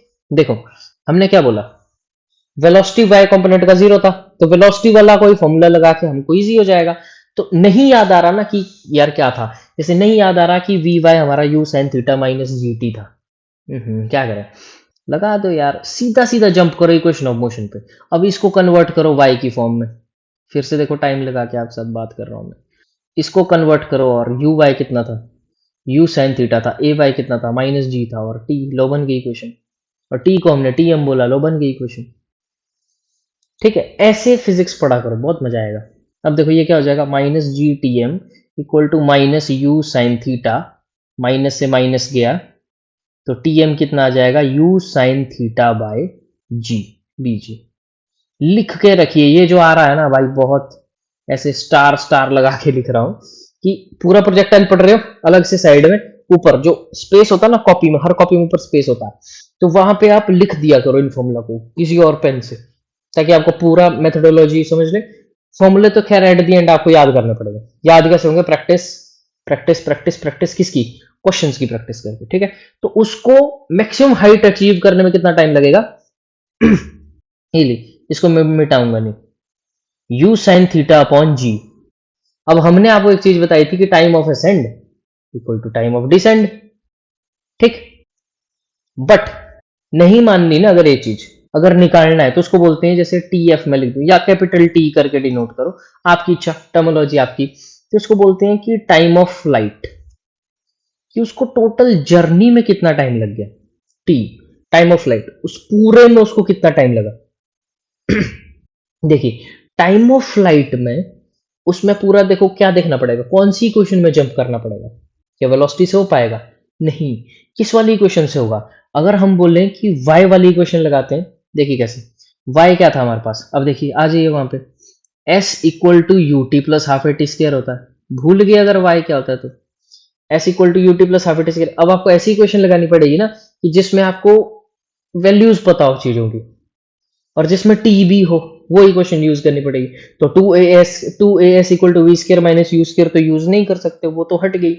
पहली क्या थी, पहली थी v equal to u plus a t. अब इसमें डिस्टेंस तो है नहीं, हमने बोला पूरे डिस्टेंस में उसको कितना टाइम लगा, तो डिस्टेंस का होना जरूरी है ना, तो इसलिए टाइम ऑफ फ्लाइट के लिए कौन सी इक्वेशन यूज की, s is equal to u t plus half a t square. अब s का मतलब क्या होता है, s को अगर x कंपोनेंट में लिखेंगे तो हो जाएगा x इक्वल टू यू का x t plus half a का एक्स टी स्क्र। y में लिखेंगे तो क्या हो जाएगा, y equal to u y T plus half a y t square. तो y कितना आ जाएगा, यू वाई कितना है, u y is u sine theta t plus, plus नहीं होगा यहाँ पे, फिर यहाँ पे क्या हो जाएगा, माइनस, होगा कि नहीं, minus half G T square. अब इसी टी स्क्र को हम क्या बोलेंगे, टाइम ऑफ फ्लाइट बोल सकते हैं। तो ये क्या हो जाएगा, देखिए आपके सामने मैंने भी ड्राइव करके लिखा, कितना ही टाइम लगा, इतना सा स्टार्टिंग में टाइम लगेगा ना, सिर्फ कैपिटल टी लिख देते हैं, माइनस हाफ जी टी, अरे कैपिटल लिखना था ना, जी and t square.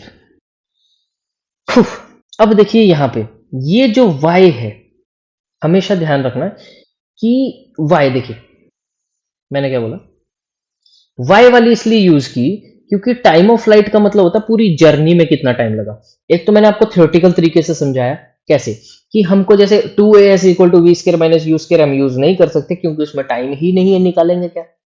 v equal to u plus a t का हम यूज नहीं कर सकते क्योंकि उसमें हमें पता ही नहीं है डिस्टेंस कितना चला है, कहीं डिस्टेंस की बात, उसमें वेलोसिटीज की बात हो रही है, एक्सेलरेशन की बात हो रही है, ठीक, उसका यूज भी नहीं कर सकते। तीसरा क्या बचा हमारे पास, लॉजिस्टिक्स से हमने ये क्वेश्चन बताई कि s equal to u t plus half a t square use करना ठीक रहेगा।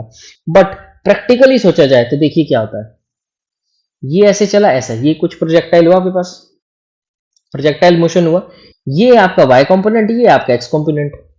इस पूरे टाइम ऑफ फ्लाइट में आपके पास क्या चीज जीरो हो रही है, क्या चीज जीरो हुई, इस पॉइंट पे देखिए y जीरो हो चुका है। तो y की वैल्यू जीरो होती है जब वो पूरा खत्म हो गया, तो चला नीचे ग्राउंड पे, y कंपोनेंट कितना हुआ, जीरो, तो हम y का यूज नहीं कर सकते, कर सकते हैं, y कितना हो जाएगा, जीरो, ठीक।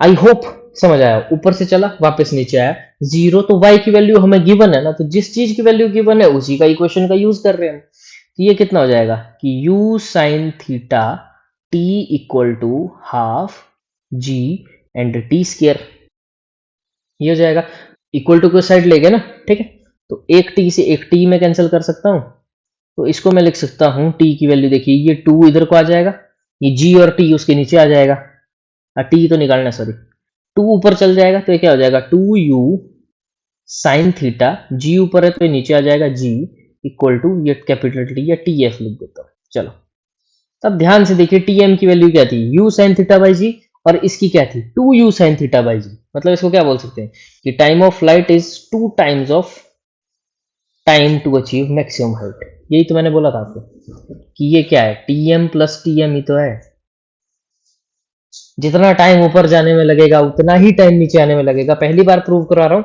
इस चीज को करने की आपको कोई आवश्यकता भी नहीं पड़ेगी, क्योंकि अगर आपको मैक्सिमम हाइट का टाइम पता है तो आप डायरेक्टली टाइम निकाल सकते हो। और एट द एंड मैं बोल रहा हूं आपको time of flight 2u sin theta by G आपको याद तो करना ही पड़ेगा, ठीक है। और हाँ, ये आया क्यों, क्योंकि ये क्या था, ये जो टाइम, ये जो डबल आया, इसको हम लिख सकते हैं कि which is expected because of the symmetry of parabola path, parabolic path. अंग्रेजी, ठीक है। सिमेट्री, पैराबोला पाथ में सिमेट्री होती है, वही तो मैंने बोला, जितना एंगल यहां पे होगा उतना एंगल इधर होगा, जिस एंगल पे शुरू होगा उसी एंगल पे खत्म करेगा विद हॉरिजॉन्टल, हॉरिजॉन्टल से जितना एंगल वेलोसिटी का पहले था एंड में भी उतना ही रहेगा, जितना टाइम यहां पहुंचने में लगा उतना ही टाइम यहां से नीचे पहुंचने भी लगेगा। This is due to symmetry of the parabolic path. यही मैं आपको पहले बता रहा था, time of ascend and time of descend. अच्छा, टाइम की बात कर ली, मैक्सिमम हाइट पे कितने में पहुंचेगा उसकी हमने बात कर ली, बट अब हम बात करते हैं कि वो जो मैक्सिमम हाइट होगी वो कितनी होगी। हाइट कैसे निकालेंगे, तो ये क्या है, हमने लिखा हाइट ऑफ प्रोजेक्टाइल। अब देखिए, हाइट की ही बात कर रहे हैं तो कॉमन सेंस होगी कि कौन सी इक्वेशन का यूज करेंगे, ऊपर की तरफ जा रहे हैं ना तो y वाली इक्वेशन का ही तो यूज करेंगे। तो y हमारे पास क्या था, y होता है हमारे पास u sine theta t minus half G T square. Maximum height की बात कर रहे हैं हम, ठीक है। तो हम क्या बोल रहे हैं, अब देखिए हमने क्या बोला था, टाइम ऑफ फ्लाइट की वैल्यू मैं यहां लिख के रखता हूं, क्या होती है 2u साइन थीटा बाई जी। हमने पहले टाइम ऑफ फ्लाइट निकाला, हमने पहले time to achieve maximum height निकाला, उसको डबल किया, टाइम ऑफ फ्लाइट मिल गया। अब हाइट ऑफ प्रोजेक्टाइल में टाइम ऑफ फ्लाइट का यूज करेंगे, कैसे, मैंने क्या बोला था कि जितने टाइम में वो मैक्सिमम हाइट में पहुंचेगा वही तो मैक्सिमम हाइट होगी। हमने बोला कि 5 सेकंड में ये प्रोजेक्टाइल अपनी मैक्सिमम हाइट पे पहुंच रहा है, तो जिस हाइट पे वो पहुंचा है वही तो मैक्सिमम हाइट है, मतलब वो होता ना अक्षय कुमार वाला होता ना, ठीक है। जितना वो टाइम अपनी मैक्सिमम हाइट तक पहुंचने पे लगाएगा, पहुंच गया, उस हाइट को मेजर कर लो। सिंपलेस्ट फंडा एवर। अगर मैं इस टाइम को टाइम ऑफ ये मान लू, सॉरी एफ नहीं टी एम मान लू, time to achieve maximum height, जो कि कितना था u sine theta by G. अगर मैं ये मान लू तो ऑब्वियसली मेरे पास हाइट कितनी हो जाएगी, इस y की वैल्यू क्या हो जाएगा, इस y को मैं h बोल देता हूँ, y को ही h बोल रहा हूँ लो, y भी क्या है, डिस्टेंस है, डिस्प्लेसमेंट है, इसको मैंने h बोल दिया कि हाइट के लिए मैं h वाला वेरिएबल यूज करूंगा, y मेरा कोऑर्डिनेट के लिए था, बात तो एक ही है, दोनों डिस्प्लेसमेंट ही है, मैं a से डिनोट कर दूं, आप गलत थोड़ी बोल सकते हो, ठीक है। तो मैंने क्या बोला, t वो टाइम है जिस टाइम में वो मैक्सिमम हाइट पे पहुंचा, तो उस हाइट को मेजर कर लो। तो इस टी में टीएम की वैल्यू डाल दो, मतलब एच की वैल्यू हमें कितनी मिलने वाली है, यू साइन थीटा, टी की वैल्यू क्या है, time to achieve maximum height, U sine theta by G minus half G U sine theta by G, और स्केयर अंदर ही डाल देता हूं लोग, ऐसे लीजिए।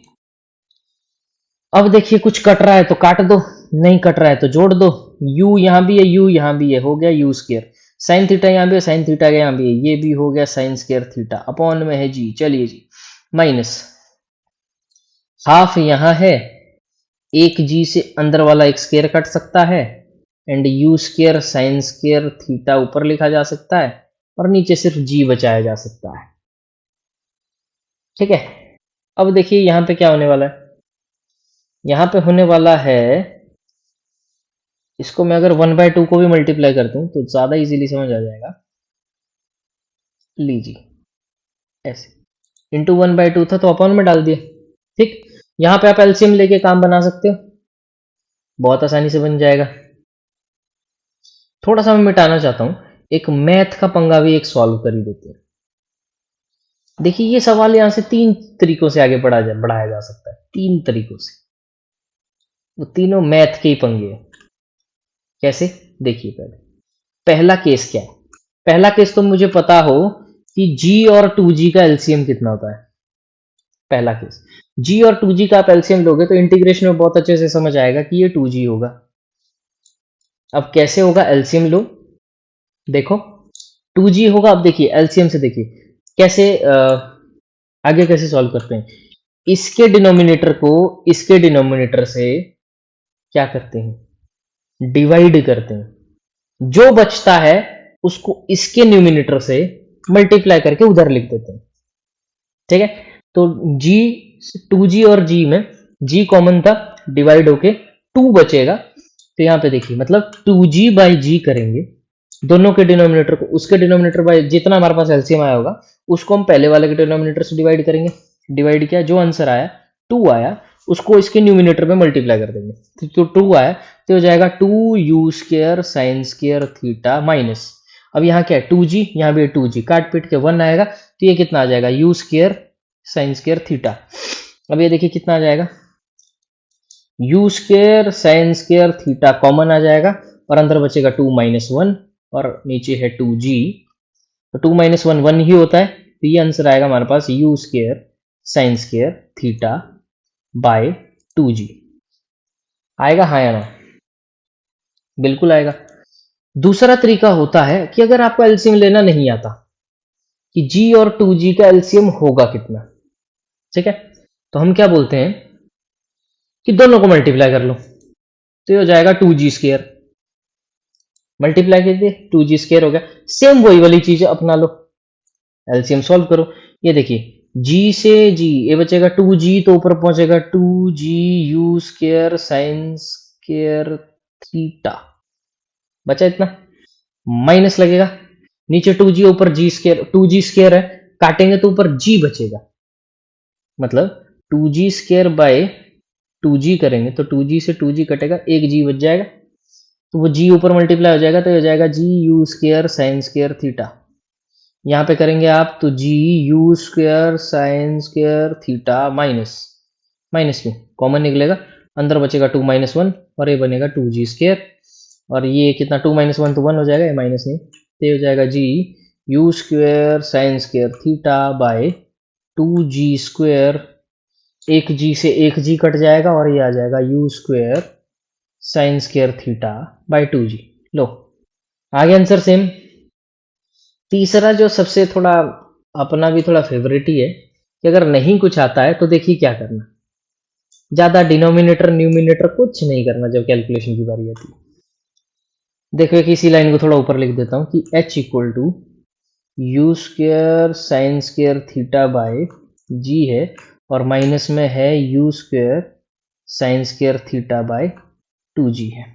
ठीक है, अपना फेवरेट ही है, एलसीएम लेना नहीं आता, क्या करना, देखो ऐसे एक लाइन मार देना, ठीक है, और यहां पे लिख देना g और 2g दोनों, दोनों लिख देना, ठीक। उसके बाद क्या करना, पिछले वाले का जो डिनोमिनेटर है उसको डायरेक्टली मल्टीप्लाई कर लेना अगले वाले से, लिख दो भाई 2g u square sine square theta, और अगले वाले का जो डिनोमिनेटर है उसको पिछले वाले से मल्टीप्लाई कर देना, minus g u square sine square theta. करो सॉल्व, देखो कॉमन क्या निकला, g u square sine square theta, अंदर बचेगा देखो 2 माइनस 1, तो 2 माइनस 1 तो 1 ही हो जाएगा, मल्टीप्लाई में कोई फर्क नहीं पड़ेगा, काट देते एक स्टेप। डिवाइड में क्या है g और 2g, लो g से g कट गया, और h की वैल्यू कितनी आने वाली है आपके पास, u square sine square theta by 2g।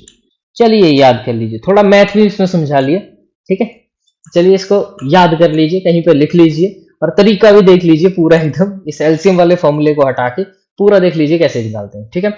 अब एक आता है कि मैक्सिमम हाइट कितनी अचीव कर सकता है कोई भी।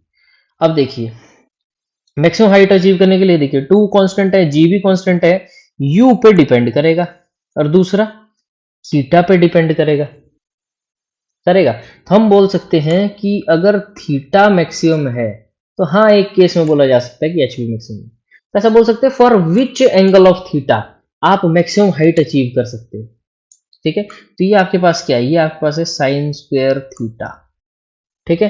तो अगर थीटा मैक्स होना पड़ेगा तो इस वैल्यू को मैक्स होना पड़ेगा, तो ये पॉसिबल कहाँ है, साइन थीटा की वैल्यू जहां मैक्सिमम होगी वहीं पे तो साइन स्क्वायर थीटा की वैल्यू मैक्सिमम होगी, बोलो है या ना, बिल्कुल सही बात है। तो साइन थीटा की मैक्सिमम वैल्यू होती है 1 पे, और वहां पे थीटा का वैल्यू होता है 90 डिग्री, तो याद रख लेना इस केस को कि अगर आप 90 डिग्री पे फेंकोगे तो हमेशा मैक्सिमम हाइट पे पहुंचेगा, और ये कॉमन सेंस भी है। थोड़ा सा टेढ़ा फेंकोगे ना तो, और सीधा ऐसे फेंकोगे, तो मैक्सिमम हाइट किस पे मिलेगी आपको, जब आपने 90 के एंगल से फेंका होगा, अगर आप एक ही वेलोसिटी पे कर रहे हो। ठीक है। चलिए, मैक्सिमम हाइट हो गया। इसके बाद पूछा जाता है रेंज का, कि कितना गया आगे को, कितना दूर गया। ठीक है। इसके बाद क्या आता है, उसको बोलते हैं कि horizontal range of a projectile. Horizontal range of a projectile. देखिए उसमें क्या होता है, सीधे इसको रेंज बोल देते हैं, ज्यादा टाइम वेस्ट नहीं करेंगे, आर से निकालते हैं इसको, मतलब डिनोट करते हैं आर से। हम बोलते हैं रेंज की बात हो रही है तो एक्स एक्सिस में बात होगी ना, लिखा भी है हॉरिजॉन्टल रेंज, हॉरिजॉन्टल वाली पकड़ो, तो एक्स वाली इक्वेशन पकड़ो। एक्स वाली इक्वेशन थी क्या, u cos थीटा t, ये थी। तो मतलब अब देखिए टी यहां पे कौन सा होगा, दिमाग लगाने वाली बात है। रेंज क्या होता है, कितना रेंज पे गया, पूरा प्रोजेक्टाइल खत्म हो चुका होगा, तो ये कौन सा है, टाइम ऑफ फ्लाइट नहीं है क्या, क्या होता था time of flight, time taken to complete a journey, to complete a complete journey of the projectile. Projectile को कितना टाइम लगा वहां तक पहुंचने में, कहां तक, जहां तक उसकी रेंज है, तो ये टाइम कौन सा होगा, टाइम ऑफ फ्लाइट। एक्स ही निकालना है, इस एक्स को ही वो आर बोल देंगे हम, पहले हमने y को h बोल दिया था क्योंकि वही हाइट थी, अब ये x ही हमारे पास रेंज है, तो ये क्या हो जाएगा, x हमारे पास क्या है r, and which is equal to, क्या हो जाएगा हमारे पास, u cos theta, and time of flight देखिए हमारे पास क्या था, 2u sin theta by g, ये था। तब देखिए ये कितना हो जाएगा, इसको थोड़ा चेंज करके लिखता हूँ, चेंज करके क्यों, ताकि एकदम से आइडेंटिटी बन जाए। देखिए यू स्क्र बाहर निकाला, 2 मैंने ऐसे रखा, और साइन थीटा कॉस थीटा लिखा अपॉन जी किया, ये मैंने अरेंज करके इसलिए लिखा क्योंकि देखिए 2 साइन थीटा कॉस थीटा होती है हमारे पास एक आइडेंटिटी, ट्रिग्नोमेट्री वाले बच्चों एक बार मेरी वीडियो देख लो, जो पहले पढ़ाया है उसमें पूरा आइडेंटिटी वाला बताया, ताकि ये बेसिक सी आइडेंटिटी याद ही होती। ठीक है, तो इसको लिखा जा सकता है you square sine 2 theta, this is not square, this is 2 theta, double angle 2 theta by g. अब इसको भी याद कर लीजिए भाई साहब। ठीक है, two you square sine 2 theta by g, जब अब हम क्वेश्चन करेंगे ना तो उसके हिसाब से देखना फॉर्मूले में भी कुछ एक परिवर्तन लाते रहेंगे। हाँ, एक होता है दूसरा कि कितना एंगल ऑफ थीटा हो कि हमारे पास रेंज मैक्सिमम हो जाए। अब ये हमारे पास देखिए, पूरा मिटा देते एक बार, तो ये हमारे पास है आर की वैल्यू। अब इसमें देखिए ये कांस्टेंट है, अब इस पे डिपेंड करेगा, एंगल की बात करें तो आर तभी मैक्सिमम होगा जब साइन 2 थीटा मैक्सिमम होगा, और ये तभी मैक्सिमम होगा जब ये एंगल मैक्सिमम होगा। पर ये ध्यान रखिए यहाँ पे, ये साइन 2 थीटा, ये 2 थीटा ना, ये पूरा एंगल है इस टाइम, ये पूरा 2 थीटा एंगल है। ठीक है। तो यहाँ देखिए ध्यान से क्या होता है, हमने बोला कि साइन थीटा जो है वो मैक्सिमम वैल्यू होता है 1 पे, और उस टाइम थीटा की वैल्यू होती है 90 डिग्री। तो यहाँ पे थीटा की वैल्यू क्या है, 2 थीटा 90 डिग्री, तो थीटा की वैल्यू यहाँ पे कितनी आ जाएगी, 45 डिग्री। यहाँ पे हमारी क्या होगी, मैक्सिमम रेंज। अगर हम 45 डिग्री के एंगल से फेंकेंगे तो हमारे पास रेंज मैक्सिमम होगी वहां पे। देखिए यहाँ पे, क्योंकि अगर हम यहाँ पे 90 डालते हैं ना, थीटा की वैल्यू अगर 90 रखते हैं तो हो जाएगा 2 into 90 and that is 180, sin 180 is 0, wow what a range, zero range है ना। अब देखो कंसेप्ट तो सारा हो गया प्रोजेक्टाइल मोशन का, तो अब इसके बेसिस पे आपको क्वेश्चन किस तरह से आने वाला है। तो एक मैंने आपको बताया था कि प्रोजेक्टाइल मोशन में जब हम स्टार्ट कर रहे थे इस वीडियो के स्टार्टिंग में, तो मैंने आपको बताया था कि आपको दो तरह के केसेस मिलेंगे। एक तो कि projectile is thrown from an angle theta with the horizontal, और वर्टिकल से भी कुछ दिया जा सकता है, मतलब वो होगा ग्राउंड पे और प्रोजेक्टाइल होगा ग्राउंड पे और वो वहाँ से थ्रो किया गया, कोई ऑब्जेक्ट ग्राउंड से किसी एंगल थीटा या वर्टिकल से किसी एंगल थीटा पे थ्रो किया गया। दूसरा क्या था, projectile is thrown from a top of a tower, projectile thrown from a top of a tower. तो उस टाइप का कुछ क्वेश्चन है, ये एक ही क्वेश्चन में सारा आपको टॉप ऑफ अ टावर वाला क्लियर हो जाएगा, क्योंकि अगर आपको एंगल वाला कंसेप्ट समझ आ गया, यहाँ पे कुछ नहीं, बस फॉर्मुलेशन आपको सारी समझ आ गई। इस क्वेश्चन को देखिए कि हो क्या रहा है। देखिए क्वेश्चन पढ़ो, लिखो, हम मिटा देंगे और उसके बाद डायग्राम बनाते हुए चलेंगे, जो ये बोल रहा है वैसा करते हुए चलेंगे, जो पूछा है वो हम बना देंगे। देखिए कैसे, इसने बोला है कि a person is stand on the edge of a cliff 490 metre above the ground. अच्छा चलो ठीक है, क्लिफ मतलब एक ऐसा समझ लो कि किसी भी मतलब चोटी पे या किसी भी टावर समझ लो इसको। लो तो मैंने बोल दिया कि एक पर्सन है यहाँ पे से खड़ा, यहाँ पे एक पर्सन है हमारे पास, बेटा चुन्नू खड़ा है हमारा यहाँ पे, ठीक है। तो इसने क्या बोला कि उसने क्या किया, और हाँ एक इन्फो और दे रहा है वो कि 490 मीटर अबव द ग्राउंड। ठीक है जी, हम ये मान लेते हैं कि ये 490 मीटर हमारा ग्राउंड से ऊपर से खड़ा है, ठीक है। ये वाला हमारा ग्राउंड मान लेते हैं, ठीक। 490 मीटर ग्राउंड से ऊपर है वो, ठीक है। इसमें देखो पहला काम क्या था, डायरेक्शन भी चूज करनी है आपको, ये भी ध्यान रखना है, हमेशा ध्यान रखना है, ठीक है। और ये क्या बोल रहा है कि and throws a stone horizontally with an initial speed of 15 metre per second. अब देखिए ध्यान से देखिए, उसने हॉरिजॉन्टली बोल दिया, डायरेक्शन का बहुत भयंकर रोल रहने वाला है इसमें, बहुत भयंकर। इसने दिया है इनिशियल वेलोसिटी किसका, एक्स का, तो यू एक्स दिया इसने कितना, 15 मीटर पर सेकेंड। तो यहाँ से हम इतने से ये बात हमको समझ आ रही है कि जो यू वाई होने वाला है वो 0 होने वाला है। उसने ऐसे करके फेंका, अब जो नीचे क्या उसकी वेलोसिटी हमने थोड़ी दी, तो initial velocity with respect to Y कितनी होगी, 0। वाई कंपोनेंट उसका 0 हो गया, क्योंकि उसने वेलोसिटी किस डायरेक्शन में दी, हॉरिजॉन्टल में, तो ऑटोमेटिकली उसका वाई क्या हो गया, 0। उस वेलोसिटी का वाई कंपोनेंट क्या हो गया, 0। इसने पर्टिकुलरली यू एक्स की बात की, ठीक है, ये ध्यान रखना। और स्पीड की बात वो कर रहा है, ठीक है। नेग्लेक्टिंग एयर रेजिस्टेंस, ये तो हम करते ही है प्रोजेक्टाइल में, और क्यों करते हैं थोड़ा सा टच मैंने अभी आपको बता दिया, बाकी पूरा मॉड्यूल एनसीईआरटी में बहुत आराम से मिल जाएगा, उसका कंक्लूजन मैंने आपको बता दिया। अब ये क्या बोल रहा है, अच्छा ठीक है, एक बॉल बना देते हैं यहाँ पे, बॉल को फेंक देते हैं। ये इसने ऐसा बोला कुछ कि U X 15 metre per second. अब उसने बताना है find the time taken by the stone to reach the ground. अब ये ऐसे कुछ गिरेगा और यहाँ ये पहुँच जाएगा, तो इस जर्नी में इसको टाइम कितना लगा ये निकालना है। और दूसरा, and the speed with which it hits the ground, इस टाइम जब ये एक्चुअली में ग्राउंड को हिट करने वाला था। अब देखिए बॉल ने ग्राउंड को हिट कर लिया तो उसकी स्पीड कितनी हो जाएगी, 0, ठीक।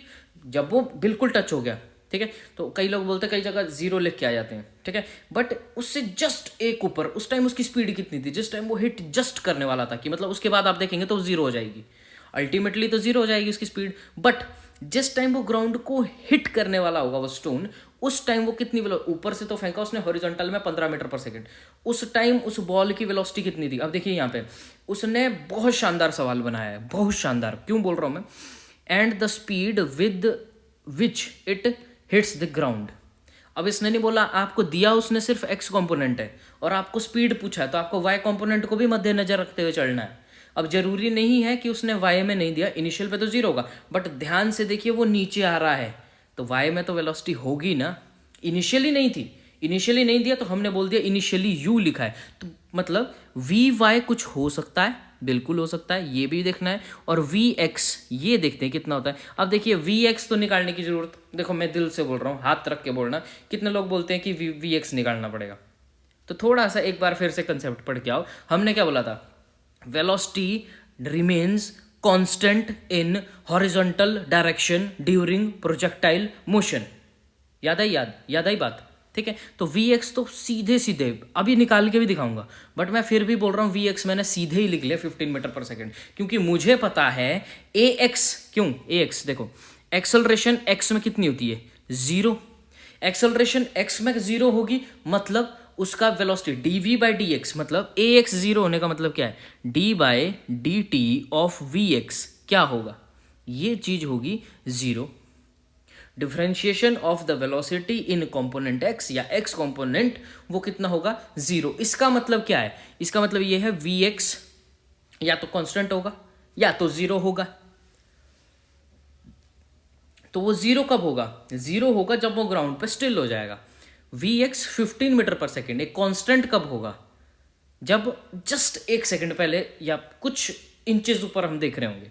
तो वी एक्स निकालने की जरूरत है नहीं, फिर भी हम निकालेंगे, देखना वी एक्स इसके बराबर आएगा। वी वाई निकालना एक टास्क है, सबसे पहले तो देखिए टाइम निकाल देते हैं, ठीक है। तो आई होप इतने में आपने ये क्वेश्चन लिख लिया होगा, प्लीज़ क्वेश्चन लिख लीजिएगा, ठीक है। तो इसको हम क्वेश्चन को इरेज करते हैं और चलते हैं हमारे सॉल्यूशन की तरफ, देखते हैं सॉल्यूशन क्या बोलता है। इतनी चीज़ भी नोट कर लेना जितना मैंने लिख दिया है इस बोर्ड पे, ठीक है। सबसे पहले तो देखिए डायरेक्शन चूज करने का काम आपके पास होगा। अब हाँ, एक और चीज़, जैसे हमने बोला था जहाँ से प्रोजेक्टाइल आपका शुरू होता है ना, जहाँ से प्रोजेक्टाइल मोशन शुरू होता है उस पॉइंट को हम मान लेते हैं ओरिजिन। ये भी थोड़ा सा पीछे जाओ, मैंने बता दिया ताकि क्वेश्चन हमारा ईजी हो जाए। तो इस पॉइंट को हम ओरिजिन मान लेंगे। तो ये किसी ऐसे एक्स वाई प्लेन में हो रहा होगा, ऐसे ऐसे में बना दिया एक, लो एक्स वाई प्लेन में हो रहा होगा। ये समझना जरूरी होता है, जहां से प्रोजेक्टाइल मोशन शुरू होता है बस उसको ओरिजिन मान लो। क्यों? ताकि हमारे पास इसके इनिशियल कोऑर्डिनेट एक्स नॉट और वाई नॉट दोनों जीरो हो जाए। जहां से चलना शुरू किया वो दोनों हमारे पास जीरो हो जाए, ताकि एक हमारे को इनिशियली रेफरेंस पॉइंट मिल सके कहाँ से शुरू हुआ, ठीक है। इसलिए ये भी मैंने पीछे बात कर ली आपको, ठीक है। पर अब देखिए डायरेक्शन की बात। देखिए मैंने आपको बोला है कि एक्स एक्सिस की जो बात करते हैं हम, उसमें हमने पॉजिटिव किसको लेना है, जो डायरेक्शन आपकी इनिशियल वेलोसिटी की होगी अलोंग। आप कुछ भी ले सकते हो, अपोजिट टू इनिशियल वेलोसिटी लो, आपका आंसर आ जाएगा। बट फिर भी चलना इस कन्वेंशन से है तो आंसर थोड़ा सा ना ईजी जैसा हो जाता है। जैसे मैंने बोला कि जिस डायरेक्शन में इनिशियल स्पीड होगी हम उसको पॉजिटिव मान लेंगे। मतलब इस वाली डायरेक्शन को देखिए, यहाँ पे इस वाली डायरेक्शन को हम पॉजिटिव मान लेंगे। अब दूसरा वाई एक्सिस में हम क्या देखेंगे, वाई एक्सिस में किस डायरेक्शन को हम पॉजिटिव लेते हैं। अब ये भी मैंने आपको बता दिया, अरे किसी भी डायरेक्शन को ले लो यार, ऊपर को ले लो, नीचे को ले लो, ये आपके उस पर बात आ जाती है, ठीक है। तो मैंने बोल दिया, जैसे मैं बोल देता हूँ कि मैंने बोल दिया कि वर्टिकली अपवर्ड मैंने पॉजिटिव ले लिया, अपवर्ड डायरेक्शन को मैंने पॉजिटिव ले लिया, ठीक। अब चलते हैं असली सवाल की तरफ। ये नीचे वाला भी मिटा देता हूँ, आई होप ये भी आपको समझ आ चुका होगा, ठीक। डायग्राम रहने देते हैं, डायग्राम के साथ साथ चलेंगे, ठीक है। अब देखते हैं आगे जरा उसने बोला क्या। पहले हमने टाइम निकालना है, ठीक है। इससे हमने ये दोनों चीज़ें अलग अलग कर दी, मतलब X and Y component are operated independently, दोनों इंडिपेंडेंटली हम सॉल्व कर सकते हैं, ठीक। तो हमारे पास क्या है, जैसे डिस्टेंस हमारे को दिया है, जैसे 490 मीटर वो दिया है, तो जैसे you t plus half a t square हम लिखते थे, T plus half a T square हम लिखते थे।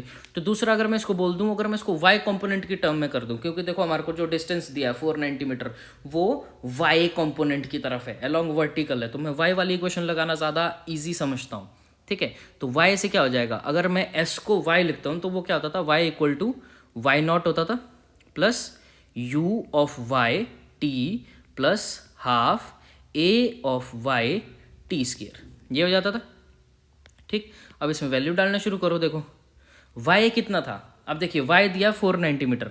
अब ये प्लस का होगा या नेगेटिव का होगा ये आपको देखना है, ये पॉजिटिव होगा या नेगेटिव होगा। हमने कैसे बोला है, जैसे y एक्सिस में बात करते हैं हम, देखिए दो तरीके से भी इसको समझ सकते हैं। अगर हमने इस पॉइंट को ओरिजिन बोला है, इस पॉइंट को हमने ओरिजिन बोला है, ऊपर से नीचे हम देख रहे हैं, यहाँ से देखिए नीचे, यहाँ से इस पॉइंट से पत्थर नीचे को आ रहा है, हाइट हमने देखिए 490 मीटर। अब देखिए ये वाला होता है पॉजिटिव बाय, नीचे को क्या होता है नेगेटिव बाय, तो वो नेगेटिव वाई में डिस्टेंस है हमारा 490, वहां से नीचे तक पहुंचना हमको। देखिए ना, तभी तो बोला था ओरिजिन सेट करना, ठीक है। तो ये जो 490 मीटर्स होगा यहाँ कहीं, ये कहीं कोऑर्डिनेट होगा -490, जैसे 0, -490 वाई एक्सिस पे है, बोलो हाँ या ना। नीचे को नेगेटिव वाई होता है तो 0,490 हो जाएगा, 0,-490 हो जाएगा, ठीक है। तो वाई की जगह क्या लिखेंगे, -490। ये माइनस कहाँ से आई ये समझना बहुत जरूरी होता है बॉस, बहुत दिक्कत हो जाती है, बहुत ज़्यादा दिक्कत हो जाती है, ठीक है। वाई नॉट तो हमारे पास 0 था, यू वाई भी 0 था, ये भी 0 है, ये भी 0 है। इनिशियली उसने बात की थी सिर्फ एक्स में वेलोसिटी दी है, वाई में कुछ नहीं था, ये भी 0 हो गया। अब ए वाई क्या होता है, ए वाई देखिए, ए वाई होता है हमारे पास फोर्स ऑफ जैसे एक्सेलरेशन ड्यू टू ग्रेविटी, ठीक है, जिसकी वैल्यू उसने 9.8 मीटर पर सेकंड क्वेश्चन में दी थी, देखिए मैंने लिखा होगा लास्ट में, ठीक है। अब ये पॉजिटिव होगा या नेगेटिव होगा, देखिए ग्रेविटी बॉडी पे एक्ट करती है ऐसे डाउनवर्ड्स, हमने डायरेक्शन पॉजिटिव कौन सी मानी है, वर्टिकली अपवर्ड, तो डाउनवर्ड डायरेक्शन क्या होगा, यहाँ पे ग्रेविटी नेगेटिव नहीं है, हमने पॉजिटिव ऊपर वाली डायरेक्शन को माना है, तो ग्रेविटी को अपने आप माइनस साइन लगाना पड़ेगा। और ग्रेविटी की वैल्यू कितनी है 9.8 and it is T square. अगर मैं यहाँ से इसको सॉल्व करूँ तो ये आएगा 4.9, माइनस से माइनस कैंसिल आउट हो जाएगा, एंड 4.9 490, मतलब ये हो जाएगा 100, ठीक है। तो टी स्क्वायर की वैल्यू आ गई है हमारे पास 100, और टी की वैल्यू आ जाएगी √, देखिए पूरा सॉल्व करके देता हूँ, ये ऐसे, ठीक है। तो जब ये सॉल्व होता है, सॉरी 1 0 कम लगेगा यहाँ पे, ठीक है, ऐसे ये ऐसे जब ये सॉल्व होता है और खुलता है तो इसकी वैल्यू आती है +-10। जब भी अंडर रूट खुलता है, ठीक है, जैसे मैंने बोला √25, √25 क्या होता है +-5। क्यों? क्योंकि 5 × 5 भी 25 होता है और -5 × -5 भी 25 होता है, इसलिए हम दोनों को लेके चलते हैं। बट ये हमारे पास वैल्यू कौन सी है, किसकी वैल्यू है, ये टाइम की वैल्यू, तो सेकंड लिख देता हूँ। तो -10 तो कुछ होता नहीं है, -10 सेकंड होता है क्या, नहीं होता है, तो टाइम पॉजिटिव में लेते हैं तो 10 सेकेंड्स आ गया। टाइम हमारे पास कितना आ गया यहाँ पे 10 सेकेंड्स। हो गया एक वाला पार्ट सॉल्व। अब देखिए दूसरे का क्या है, देखिए उसको कितना टाइम लगेगा, ये हमने पूरा कैलकुलेशन से बता दिया आपको। ये वाला देखो, एक इक्वेशन लगी और खट देके सॉल्व हो गया, ठीक। अब देखो दूसरा उसने क्या बोला था, दूसरा बहुत उम्दी चीज़ बोली थी उसने, बहुत शानदार चीज़ थी कि उसकी velocity just before it touch the ground, ground पे टच होने पे कितनी होगी। तो अब देखिए वेलोसिटी के भी कंपोनेंट्स है, ठीक है। देखिए जो हमारे पास है वेलोसिटी, उसके भी क्या है आगे कंपोनेंट्स है।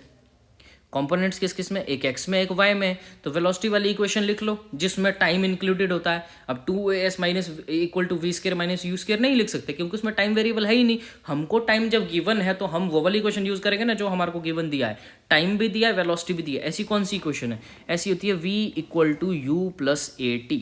अब देखिए दो चीज़ों के लिए सॉल्व करता हूँ, एक्स एंड वाई के लिए। वैसे मुझे पता है कि vx आने वाला है ux के बराबर, बट फिर भी देखिए कैसे vx हो जाएगा यहाँ से, ये देखिए u की जगह क्या लिख रहे हैं, u in term of x plus a in term of x and t, और दूसरी side v of y u in term of y plus a in term of y and t। t कितना आ चुका है, 10 आ चुका है, ठीक है। अब देखिए यहाँ पे क्या होगा, ux कितना है 15 है, गिवन है, ठीक है। तो vx की वैल्यू आ जाएगी 15 प्लस ax कितना होता है बच्चा लोग 0, 15 + 0 आ गया vx = 15 मीटर पर सेकेंड। तो हमेशा कभी भी वेलोसिटी x डायरेक्शन में सॉल्व करनी हो, फाइनल वेलोसिटी, तो कभी सॉल्व मत करना, जितना इनिशियल अगर गिवन है उतना ही फाइनल भी होगा, क्योंकि हमने आपको पहले ही बता दिया। vy का केस है, vy को देखना है क्या होता है। देखिए vy uy तो 0 था लेकिन कोई आवश्यकता नहीं है।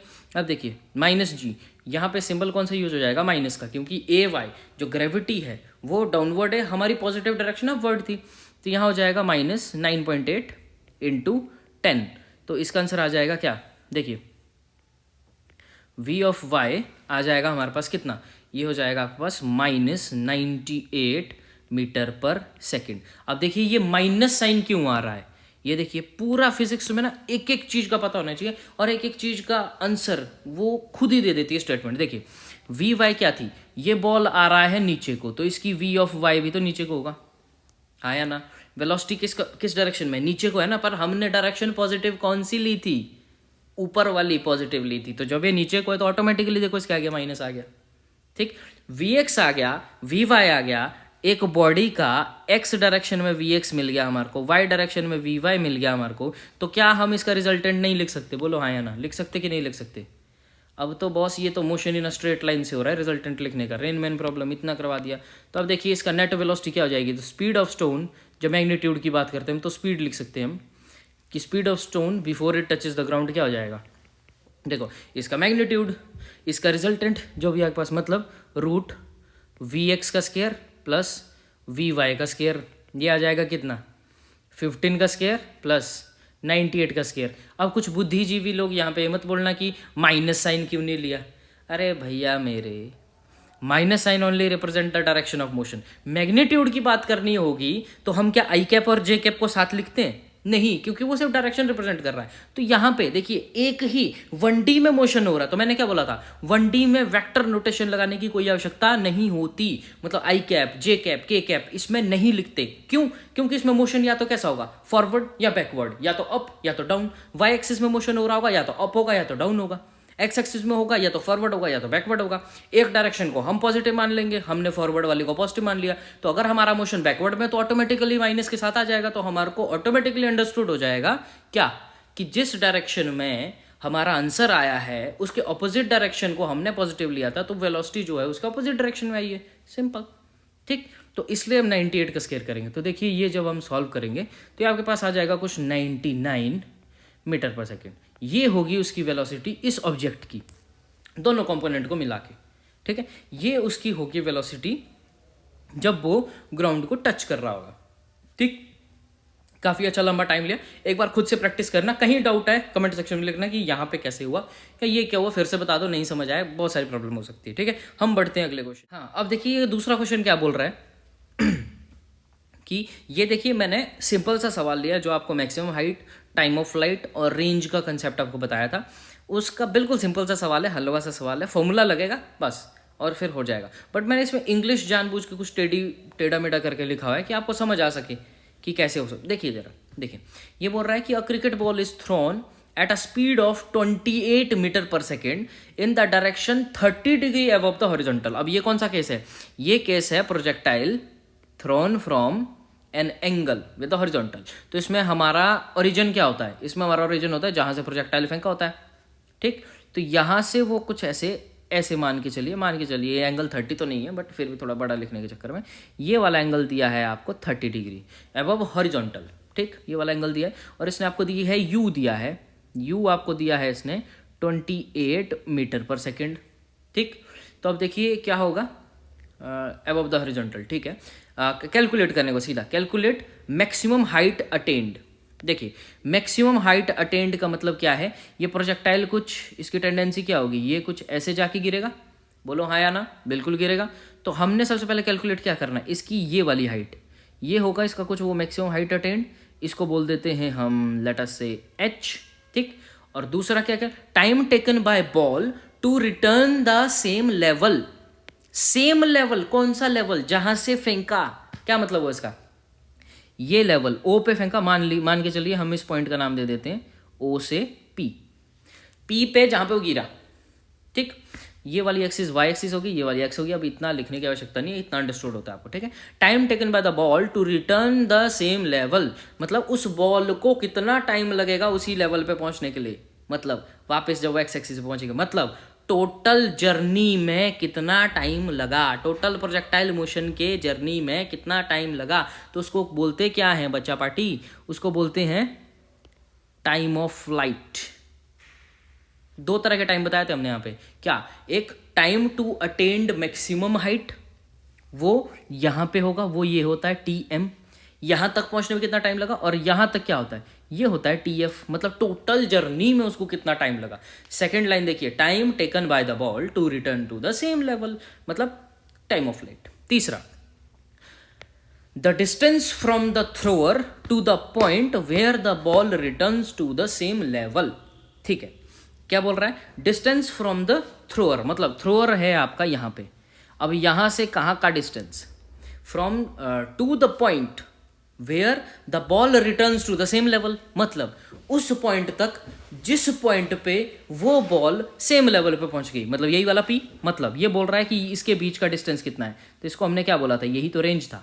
इसलिए इंग्लिश थोड़ा तोड़ मोड़ के लेगा ताकि आपको पता लगे कि कौन सी लाइन रेंज की थी, कौन सी मैक्सिमम हाइट के लिए तो सेम था। ठीक है, सिर्फ ये था time taken by the ball to return to the same level. कौन सा लेवल? नीचे, distance from the thrower to the point, कौन सा point? Where the ball return to the same level, जब वो वापस अपने ही लेवल पे पहुंच गई, मतलब इस पॉइंट पे बोल सकते हैं कि इसका देखिए वाई कंपोनेंट जीरो हो गया, पहले दोनों कंपोनेंट जीरो थे, फिर कहीं ऊपर गया, दोनों कंपोनेंट कुछ ना कुछ हो गए सेम लेवल, जहां से जिस लेवल से फेंका उसी लेवल पे पहुंच गया। हालांकि कुछ एक्स कंपोनेंट है उसके पास, वही है हमारे पास रेंज। हाँ, बहुत अच्छा चमक गया भाई अब तो। ठीक है, बस अब देखो फटाफट करते रहो। पहले क्या निकालना है? सबसे पहले क्या था? Maximum height. फॉर्मूला याद है कि नहीं? नहीं भी याद होगा ना तो देखिए मैंने बताया ना, मैक्सिमम हाइट जब याद नहीं होगी तो कौन सी चीज़ लगानी है, पहले देख लो। मैक्सिमम हाइट वाले केस में पूरा बता दिया, और दूसरा रेंज वाले केस में फॉर्मूला नहीं याद हो तो क्या करना है वो भी मैं आपको बता चुका हूँ। एक बार वीडियो थोड़ा सा पीछे जाके देख लो, अगर नहीं करना पहले तो वीडियो पॉज करो, खुद से करो। फॉर्मूला वैसे याद होना चाहिए इसका। ठीक है, मैक्सिमम हाइट को जैसे मान लो एच से रिप्रेजेंट कर दिया। ठीक है, इसका फॉर्मूला क्या होता था? You square sine square theta by 2g, बोलो हाँ या ना? यही होता था। इसको देखिए सिंप्लीफाई करने के लिए, क्योंकि यहाँ पे u की वैल्यू भी दी है और थीटा की वैल्यू भी दी है, दोनों में स्केयर करेंगे, उससे बढ़िया u साइन थीटा ऐसे लिख लो, स्केयर लिख लो, अपॉन 2g कर लो। u साइन थीटा ऐसे स्केयर दोनों का बाहर निकाल दिया। मल्टीप्लिकेशन में तो कर सकते हैं ना, मतलब a स्केयर b स्केयर को हम a b का स्केयर तो लिख सकते हैं ना, बोलो हाँ या ना? यस यार लिख सकते हैं, बट हाँ प्लीज़ ये होशियारी यहाँ पे मत करना, a square plus b square को a प्लस b का होल स्केयर मत लिखना, मैथ वाले सर नहीं तो गाली दे देंगे। ठीक है, मल्टीप्लिकेशन में हो तो चलता है। ठीक है, प्लस माइनस के केस में मत कीजिएगा, बहुत बुरा फंसोगे। डिवाइड के केस में, मल्टीप्लाई के केस में कर सकते हो, दोनों क्वांटिटीज में स्क्वायर लगाओ तो कॉमन करके बाहर लगा सकते हो। इतना तो पता ही होगा यार, होशियार बालक है सभी। ठीक है, u कितना दिया उसने, u दिया है उसने 28, चलो लिख लेते हैं, इनटू साइन थीटा, साइन 30 होता है 1/2, ये इतना एक ब्रैकेट में, अपॉन में 2g, 2 इंटू, अब g की वैल्यू 9.8 ले लो, चाहे कुछ भी ले लो, हमने 9.8 ही ले ली। ठीक है, तो ये आ जाएगा कुछ 14। तो इसको काट पीट के जब आप सॉल्व करोगे ना, ये आपके पास बन जाएगा अप्रोक्स कुछ 10 मीटर। ठीक है, तो आपके पास मैक्सिमम हाइट आने वाली होगी उसकी 10 मीटर्स। ठीक, इसके बाद क्या निकालना होता है, इसके बाद निकालना था हमको टाइम ऑफ फ्लाइट, यहाँ लिख देते हैं 10 मीटर। बी क्या निकालना था, टी एफ लिख लो या टी लिख लो, कोई दिक्कत नहीं है। टाइम ऑफ फ्लाइट कैसे निकालते थे, फॉर्मूला याद है तो वैसे कर लो, नहीं तो जो स्टेप बताए थे वैसे कर लो, थोड़ा सा पीछे मैंने बताया आपको। तो इसका फॉर्मूला अगर आप देखेंगे तो क्या होता था, 2u sine theta by G, 2 into what is u 28 into sine theta, what is sine theta इतना, और 9.8, तो 2 से 2 तो डायरेक्टली कट गया, और 28/10 अगर करेंगे ना आप, इसको राउंड अबाउट 10 ले लो तो 2.8 के आसपास आ जाएगा। 9.8 है तो लो 2.9 सेकेंड्स लिख लेते हैं इसका। ये भी डायरेक्टली हो गया, एक एक लाइन में हो जा रहे हैं। ठीक है, हो तो एक एक लाइन में जाएगा। देखिए रेंज भी कैसे निकालेंगे, रेंज भी आप लोगों को फॉर्मूला पता है, वैसे कर लो, नहीं तो ऐसे कर लो, u square sine 2 theta by क्या होता था, जी। अब देखिए यहाँ पे यहाँ पे क्या होगा, यू स्क्वायर कितना है 28 इंटू 28 इंटू साइन 2 थीटा, मतलब साइन 2 थीटा कैसे लिखेंगे, साइन, कलर चेंज कर देता हूँ, 2 थीटा का मतलब क्या है 2 इंटू 30, ये पूरा एंगल हो जाता है, 2 थीटा पूरा एंगल है तो ये ब्रैकेट के अंदर होगा, तो ये कितना हो जाएगा, ये हो जाएगा साइन 60 डिग्री, जिसकी वैल्यू होती है √3/2। तो यहाँ लिख लो √3/2 करने से अच्छा अपॉन 2 होगा ना, तो इस 28 को एक को 14 बना देते हैं, लो 14 2 28, तो बाई 2 की जगह मैंने पहले ही काट दिया। ठीक है, अपॉन कर लो 9.8, और √3 की वैल्यू होती है आपके पास 1.71 अप्रॉक्स। तो ऐसे लगा के आप कैलकुलेशन कर लेंगे। हाँ, जैसे न्यूमेरिकल में ना आप जैसे 9.8 की जगह 10 ले सकते हैं, कोई बात नहीं। ठीक है, बट अगर क्वेश्चन में बोला है 9.8 लेना तो कर लो, उसमें भी कोई दिक्कत नहीं आएगी। तो यहाँ पे आपका रेंज आ जाएगा कुछ 69 मीटर्स। ठीक है, बस ये हलवा सा सवाल एक करवाया, बाकी ये पूरा था प्रोजेक्टाइल मोशन का बेसिक एंड कंसेप्ट। बाकी जब क्वेश्चन पे आएंगे ना तो बहुत अच्छे अच्छे क्वेश्चन लेके आएंगे इसके, और सारे मैक्सिमम ऐसे प्रीवियस कराने की, तो पूरे प्रीवियस करवाने की ट्राई करेंगे। ट्राई क्या करेंगे, वो तो करवाने ही है। और बाकी text book HC Verma and NCERT के सारे क्वेश्चंस देख लेंगे, कोई दिक्कत नहीं है। तब तक के लिए अगला टॉपिक हमारा रहेगा बस लास्ट इसमें यूनिफॉर्म सर्कुलर मोशन, उसके बाद सिर्फ दे दनादन क्वेश्चन करेंगे, बाकी आपकी प्रैक्टिस है। तब तक के लिए अगर कंसेप्ट और क्वेश्चंस में और पढ़ने में मज़ा आ रहा है तो एक सब्सक्राइब कर देना, वीडियो पसंद आई लाइक कर देना, कमेंट कर देना नीचे, डाउट्स वगैरह अगर कुछ होंगे आपको तो वो कमेंट कर सकते हैं आप। ठीक है, तब तक के लिए सी यू, टाटा, बाय बाय।